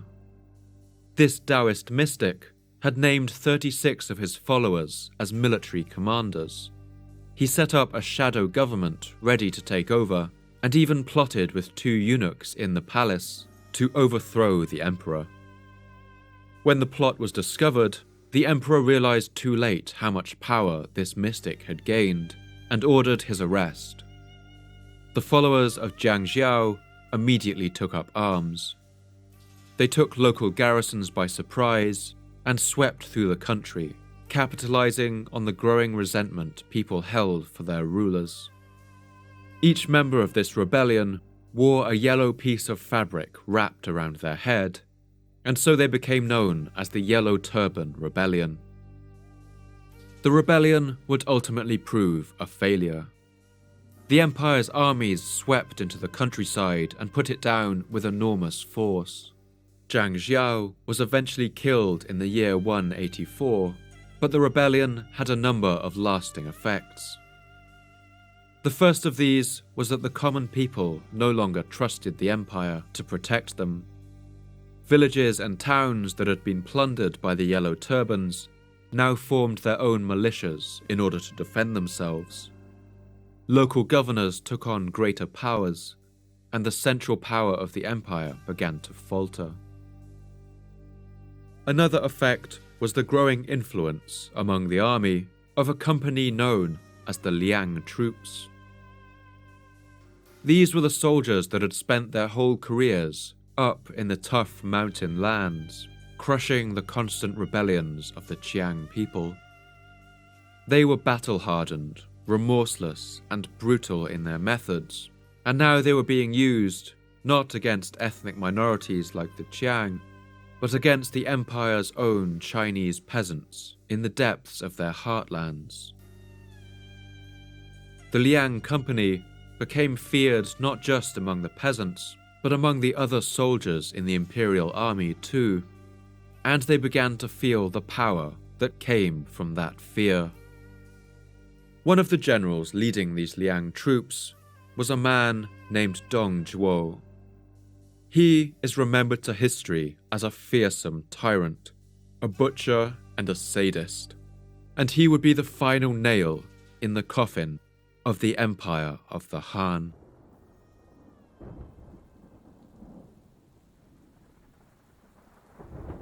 When reading about the meteoric rise of Dong Zhuo, it's hard not to draw comparisons with the figure of Julius Caesar, who died less than 100 years before Dong Zhuo was born, on the other side of the continent.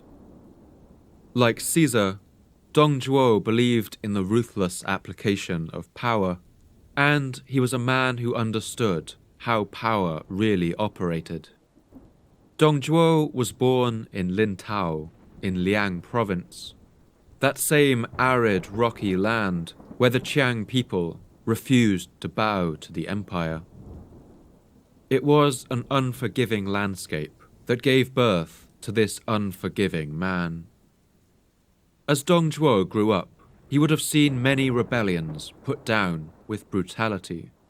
As a youth, he was strong and showed an immediate talent for violence. He excelled in horseback archery, and in his early 20s joined an elite unit of cadets known as the Guards of the Feathered Forest.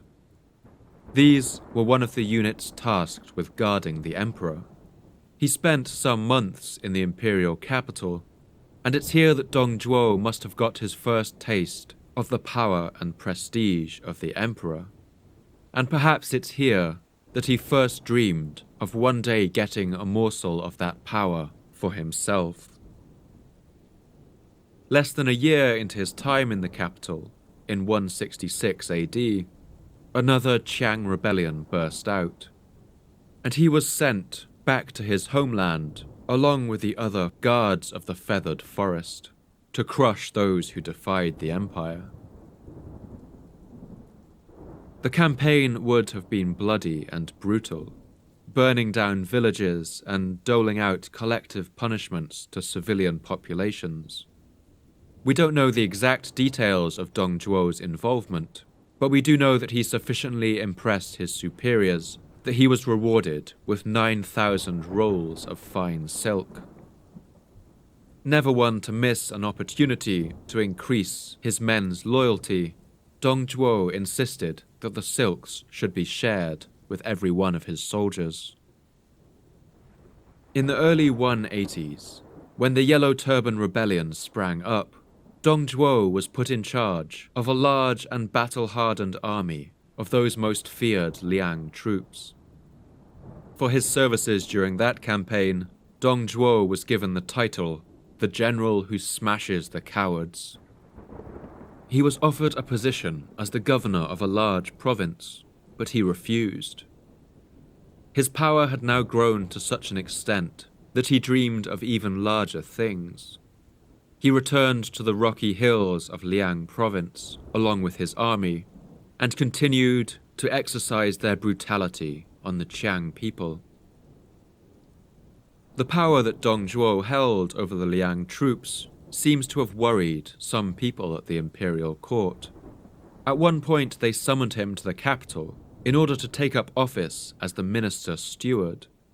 This was a promotion, but it was also clearly designed to remove him from military command. Astonishingly, Dong Zhuo refused, writing back to the emperor that his men would not allow him to leave. My Huangzhong auxiliaries. They hold on to my carriage and refuse to let me leave. These Chang and other non-Chinese have evil hearts and the nature of dogs. I cannot bring them under proper discipline, but I shall stay to keep them quiet. Later, and getting a little desperate, the government tried again. But once again, Dong Zhuo refused. I have received your heavenly favor and held military command for 10 years. My officers and men of every rank have long been close to me. They appreciate my generous care and are always ready to obey my orders. I beg to take them with me to the north, to assist in the defense of the frontier. Although wrapped up in the usual polite language, this was a clear affront to the imperial authority. It shows that even at this point, Dong Zhuo knew that his army's loyalty belonged to him, and it's easy to see why. Dong Zhuo had led his soldiers, for years now, out in the remotest parts of the empire. They had committed atrocious acts of violence on his behalf, and he was also the one in charge of paying them and feeding them. After a while, these men must have begun to look on him as a kind of father figure. Just like Julius Caesar with his Gallic legions, these Liang troops now owed their loyalty not to the empire and its weak succession of child kings, but to the man who rode at the front of their army. And whatever he ordered them to do, they would carry out without question. In the years to come, this combination would spell doom for the fragile order of the Han Dynasty.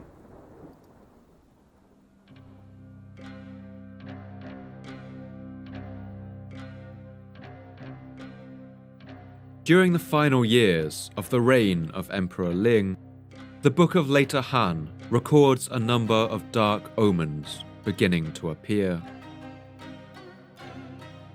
In the second month, on the 7th day, there was an eclipse of the sun. In the summer, on the 11th day, there was an earthquake. In the 6th month, a black emanation, resembling a dragon, came down in the eastern court when the emperor was present. In the autumn, a dark rainbow appeared in the courtyard of the Jade Hall.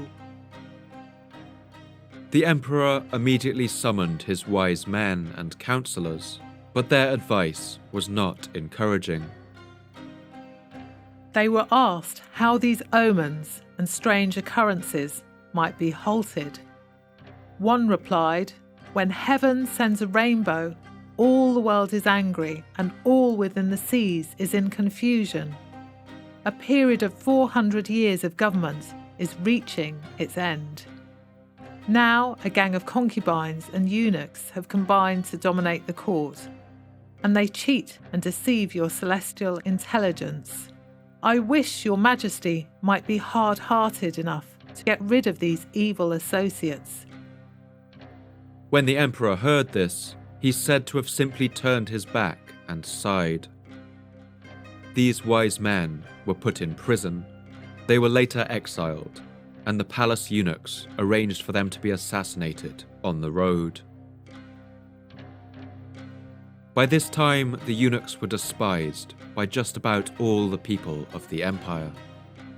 The wealth they had amassed was staggering, and it was now widely known how easily they could manipulate the emperor, as the Book of Later Han remembers. The eunuchs built great houses for themselves, rivaling the imperial palace. On one occasion, the emperor wanted to climb the observation terrace of the Palace of Perpetual Peace, but the eunuchs were frightened he would see their mansions. They sent harem official Shang Dang to say, "The Son of Heaven must never climb high, for if he does so, his people will be impoverished and scattered." From this time on, the emperor never climbed the tower again. In the year 189, the Emperor Ling became critically ill. He died later that year, and there was the typical power struggle between eunuchs and Empress Dowagers, which finally resulted in the crowning of a 13-year-old child as emperor. But he wouldn't make it through his first year. Later that year, a group of military commanders saw their chance to rid the empire of the curse of the eunuch advisors.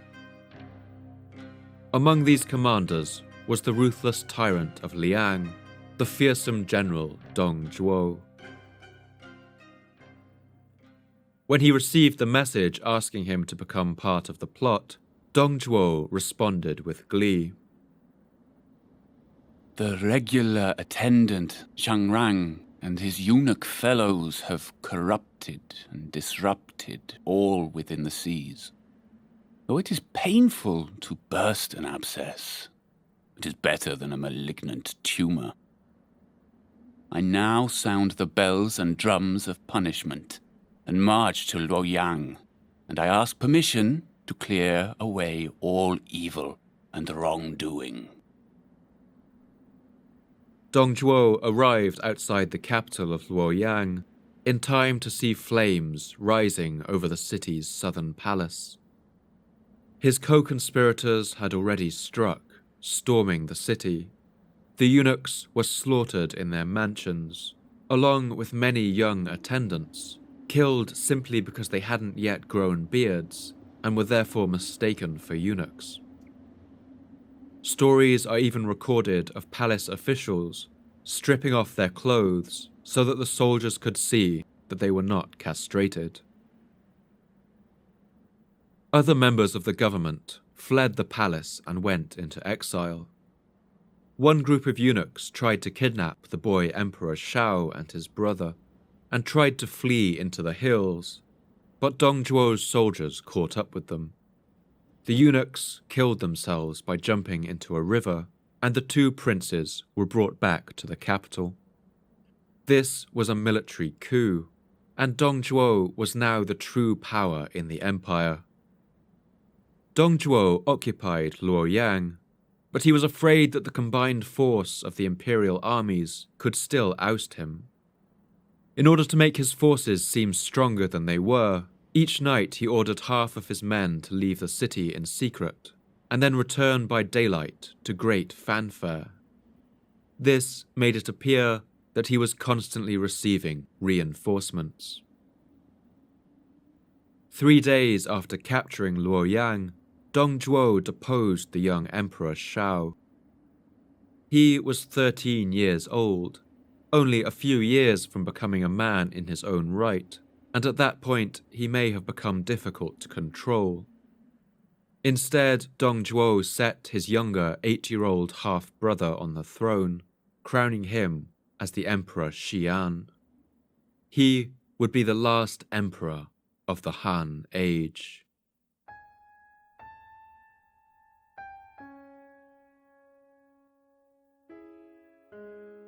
After the coronation of the new 8-year-old emperor, Dong Zhuo forced his older brother to drink poison, and then he issued this chilling command to the royal court.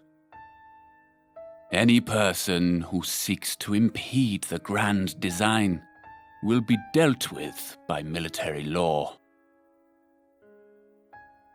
The corrupt reign of the eunuchs had been replaced with a military tyranny, and the golden age of the Han Empire was finally coming to a close. The actions of the warlord Dong Zhuo caused outrage among the lords and nobles of the empire. As he sat in the city of Luoyang with the boy emperor in his clutches, dozens of China's formerly independent kingdoms declared their independence once more. Slowly, a resistance began to form against the usurper. This resistance was started by a man named Yuan Shao, who camped with his army on a crossing of the Yellow River, north of Luoyang. He sent out word that he intended to fight the tyranny of Dong Zhuo. He was soon joined by his brother and other nobles from the previous regime. and by the Chinese New Year of the year 190, their forces were swelling. Their tents would have spread out, bright and colourful across the plains, and soon they began to pose a real threat to the usurper holed up in the capital. Dong Zhuo knew that he could not hold Luoyang against an all-out assault, and as the rebel forces grew ever more powerful, he decided to take a drastic action. He would flee west, back to the ancient capital of Chang'an. He would take all of his hardened Liang soldiers and most of Luoyang's civilian population with him, and as he left, he would burn the imperial capital to the ground. Dong Zhuo's men burst into the city's palaces and temples, into the government offices and the houses of its people. They looted and burned and stole everything they could lay their hands on. They sent men out into the countryside to loot and burn in the towns and villages too, and Dong Zhuo even sent one of his subordinates, a man named Lu Bu, to tear open the tombs of the Han emperors on the hills of Mang and to despoil them of their treasures. The vast imperial libraries of Luoyang also went up in flames. Some books were written on fine silk, and the illiterate soldiers took them to use as screens, scarves, and umbrellas. Dong Zhuo ordered Luoyang's library in the eastern pavilion to be set ablaze. It had once taken 2,000 carts just to transport the empire's store of books from Chang'an to the new capital. But after the destruction of Dong Zhuo, the books that survived could barely fill 70. More than 96% of the empire's entire collection of books were destroyed in a matter of hours. Dong Zhuo had the great bronze statues at Luoyang melted down and turned into coins. Since these were of a poor quality and not properly marked with the official stamps, it resulted in all of China's copper currency becoming devalued, and the economy went into freefall. According to the Book of Later Han, Dong Zhuo destroyed everything within a distance of 100 kilometers outside of Luoyang. When the Emperor Guangwu had restored the Han Empire at the start of the 1st century, he had announced that he would rule under the sign of fire. But now it was fire that tore through the imperial capital's palaces, through the ornate pleasure gardens and libraries, through the homes and workshops of its people. The fires of Luoyang would have lit up the sky for days. The rebel lords camped on the river crossing realized what was happening too late. They now marched on the imperial capital, but when they reached it, they found only a desolate ruin. No large buildings were left standing in the city, and the whole land was covered in a layer of ash like a dusting of snow. There was barely anywhere to shelter. Dong Zhuo had escaped with the Emperor Qian, and he had burned the empire's capital to the ground. When Dong Zhuo reached the old capital of Chang'an, he set up an imperial court and attempted to govern what was left of the empire. Moving back to the old capital had solved some of his immediate problems, but it was still not a strong position. For one thing, Chang'an was more isolated than Luoyang had been. Dong Zhuo had hoped that being closer to his home of Liang province would help him, but there the Qian rebellions had burst out again and made those lands all but ungovernable. There was barely any economy left to speak of, and Dong Zhuo's rule depended on the vast stores of treasure he had looted from the ruins of Luoyang. He sent a constant stream of raiding parties out into the neighbouring provinces, to bring back whatever they could steal. He was essentially a pirate emperor, and meanwhile, half the country was up in arms against him. Quickly, those around him began to realize how untenable their situation was. Some accounts of this time paint a lurid picture of Dong Zhuo. They describe him holding macabre banquets, where the main entertainment was the sight of prisoners of war being tortured to death, even boiled alive. It's said that while all the other guests were put off their food at the horrific spectacle, Dong Zhuo alone ate hungrily while his prisoners screamed. Some of these stories are likely later fabrications, but it is difficult to know for sure. Dong Zhuo's love of feasting meant that he put on a great deal of weight, and he soon became famously large. Dong Zhuo soon became paranoid, and he built a vast personal fortress for himself on the Wei River, 90 kilometers from Chang'an. He stocked his fortress with 30 years' worth of supplies and spoke in confident tones about this insurance policy. If things go well, I shall be master of the empire. But even if I fail, I can hold out here in comfort, die of old age. This would not turn out to be the case. And it's here that the final comparison with Julius Caesar should become apparent.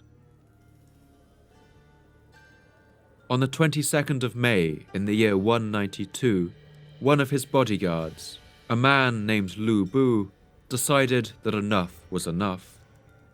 He plotted with a number of other generals under Dong Zhuo and decided on a course of action. When Dong Zhuo was on his way to inspect his troops one morning in his chariot, Lu Bu and the co-conspirators struck. They drew daggers and stabbed Dong Zhuo, and he later died of his wounds.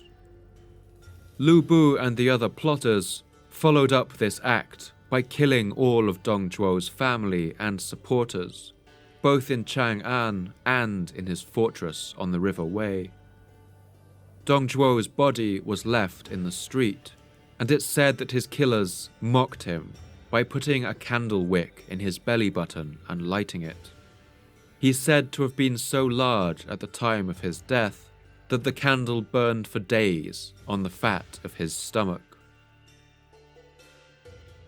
The villain of this chapter of Chinese history had been defeated, but the destruction he had caused could not be undone.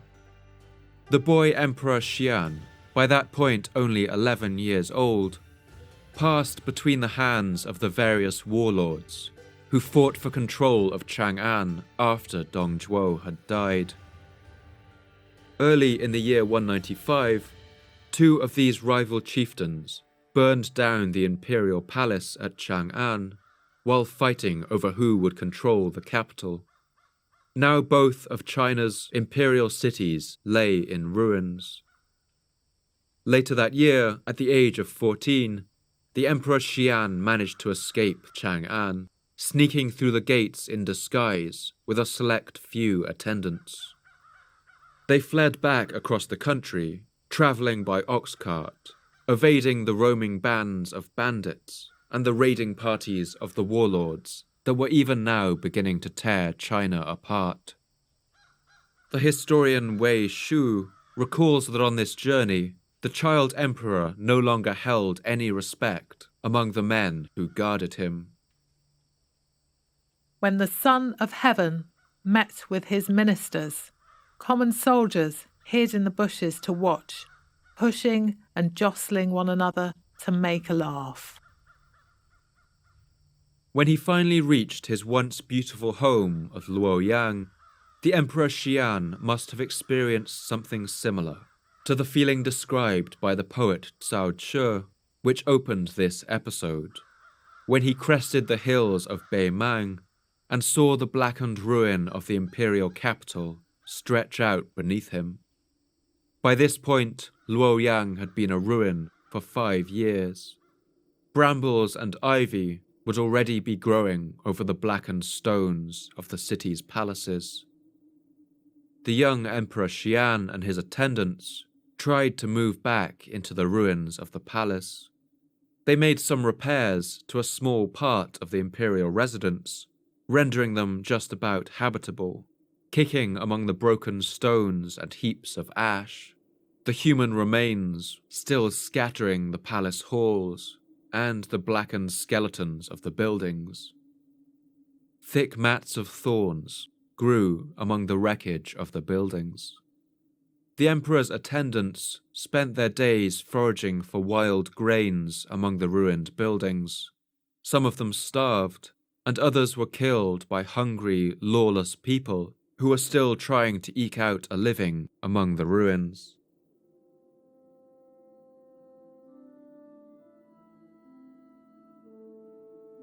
This tragic situation continued for a year, until eventually a warlord named Cao Cao arrived and rescued the child emperor. By this time, the ruler of all the Chinese, the holder of the mandate of heaven, must have looked like any other soot-blackened orphan wandering around the ruined streets of Luoyang.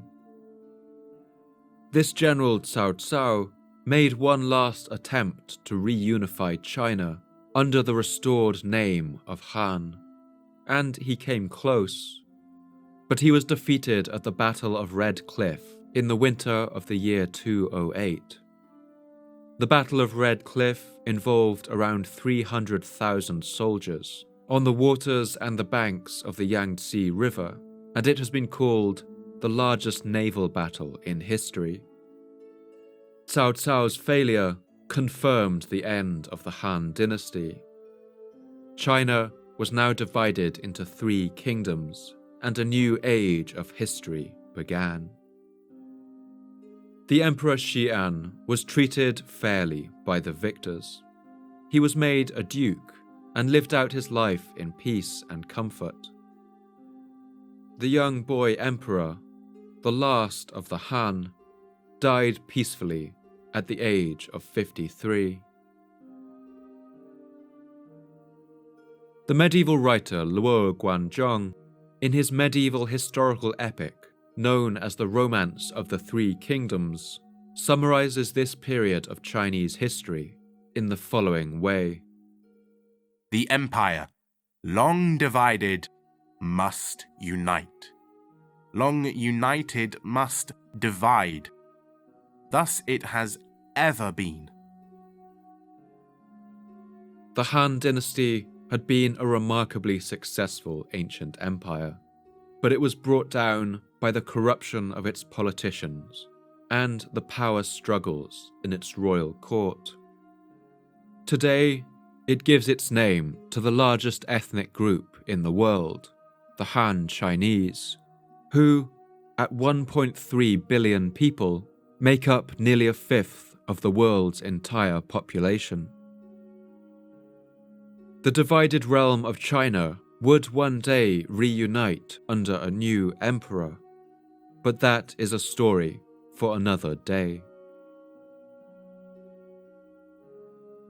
The ruins of Luoyang would stand in the fields below the Beimang Hills, overgrown with thorns for decades, before anyone returned to repopulate it.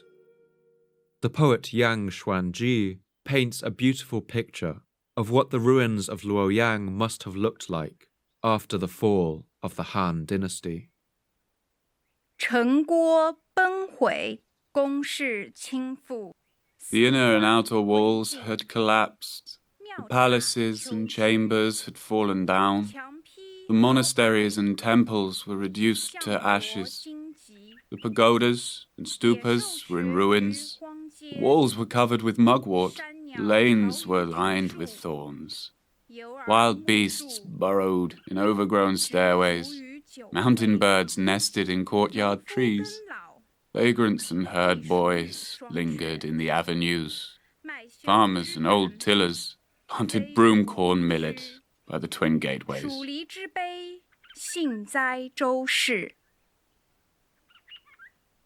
More than half a century after the burning of Luoyang, the poet Zhang Zhai visited Mount Beimang, where the tombs of the great Han kings had stood for centuries. But what he found there was only a series of ruins. Dong Zhuo's men had destroyed many of the tombs and stolen their treasures, while grave robbers during the years of chaos had seen to the rest. The walls of the mausoleums had crumbled, animals had made burrows between the fallen stones, and children now played among the ornate carvings. 北邙河累累，高陵有四五。 On Beimang, how the graves join one to another. I would ask whose graves these are. All say they are of lords of the Han house. At the end of the dynasty, destruction and chaos arose. Robbers and thieves were like wild dogs and tigers. The earth was despoiled by more than a handful. In the inner corridor, the secluded doors have been opened. Precious gems have been pilfered and stolen. The funerary park and resting chamber have become wastes. There are no segments left of the surrounding walls. On the tomb pathways climb boys and youngsters. Foxes and hares burrow within them. Overgrown with weeds, they have not been swept. The abandoned mounds are all ploughed and tilled. On them, common folk tend their gardens. Sad and sorrowful, I lament the distant past. 敢比雍门岩，凄苍哀今古。 The ruins of the Han Dynasty stood empty and broken in the fields, a testament to the greatness of former ages and to the passing transience of all things.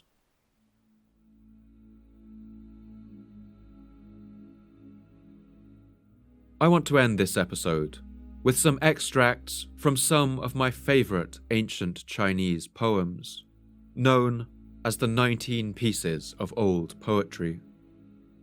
They likely have a number of different authors, but tradition typically attributes them to the 1st century Han Dynasty poet named Cheng.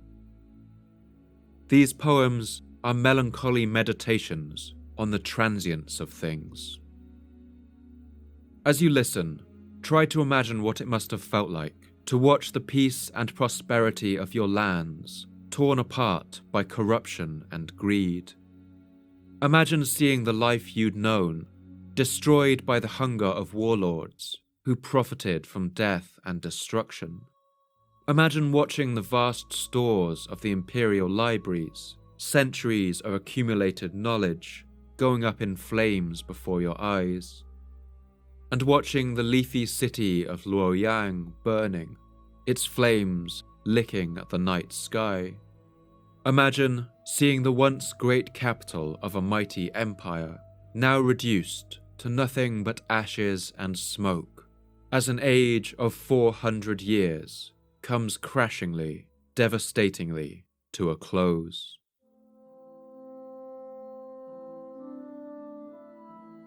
所遇无故物，焉得不速老？盛衰各有时，立身苦不早。 The autumn winds shake the 100 grasses. On every side, how desolate and bare. Prosperity and decay each have their season. The eastern castle stands tall and high. Far and wide stretch the towers that guard it. The whirling wind uprises and shakes the earth. The 4 seasons alternate without pause. The year's end hurries swiftly on. I drive my chariot up to the eastern gate. From afar I see the graveyard north of the wall. Beneath lie men who died long ago. Black is the long night that holds them. Thousands of years they lie without waking. In infinite succession, light and darkness shift, and years vanish like the morning dew. Man's life is just a visit. Mourners in their turn were mourned. The dead are gone, and with them we cannot converse. The living are here and ought to have our love. Leaving the city gate, I look ahead and see before me only mounds and tombs. The old graves are ploughed up into fields. The years of a lifetime do not reach 100, yet they contain 1,000 years' sorrow. Cold, cold the year draws to its end. I go and lean at the gate and think of my grief, and my falling tears wet the double gates. I want to go home, to ride to my village gate. I want to go back, but there's no road back. There's no road back. 白羊多悲愤，萧萧愁杀人。思还故里驴，欲归道无因。欲归道无因。 Thank you once again for listening to the Fall of Civilizations podcast. I'd like to thank my voice actors for this episode, Claire Hynes, Shem Jacobs, Alex Peattie, and Jake Barrett-Mills. Special thanks also go to Mang Wang of the Norwich Mandarin Learning Centre for allowing us to hear the sounds of ancient Han-era poetry in their original Mandarin. I wanted to mention here that if you enjoy Fall of Civilizations and like to read fiction set in the past, my second novel will be released worldwide on the 28th of May 2020. Its title is All Our Broken Idols. It's a story set in the final days of the ancient Assyrian Empire, right on the brink of its fall, and it explores how the past is always resurfacing in the present. It's now available to pre-order in hardback and ebook on Amazon and anywhere else they sell books. If you're hearing this after May 2020, then All Our Broken Idols is now available in all good bookstores. I love to hear your thoughts and responses on Twitter, so please come and tell me what you thought. You can follow me at Paul MM Cooper, and if you'd like updates about the podcast, announcements about new episodes, as well as images, maps, and reading suggestions, you can follow the podcast at Fall of Civ Pod, with underscores separating the words. This podcast can only keep going with the support of our generous subscribers on Patreon. You keep me running, you help me cover my costs, and you help keep this podcast ad-free. You also let me dedicate more time to researching, writing, recording, and editing, to get the episodes out to you faster, to make them longer, and to bring as much life and detail to them as possible. I want to thank all my subscribers for making this happen. If you enjoyed this episode, please consider heading onto patreon.com/fallofcivilizations_podcast, or just Google Fall of Civilizations Patreon. That's Patreon. For now, goodbye and thanks for listening.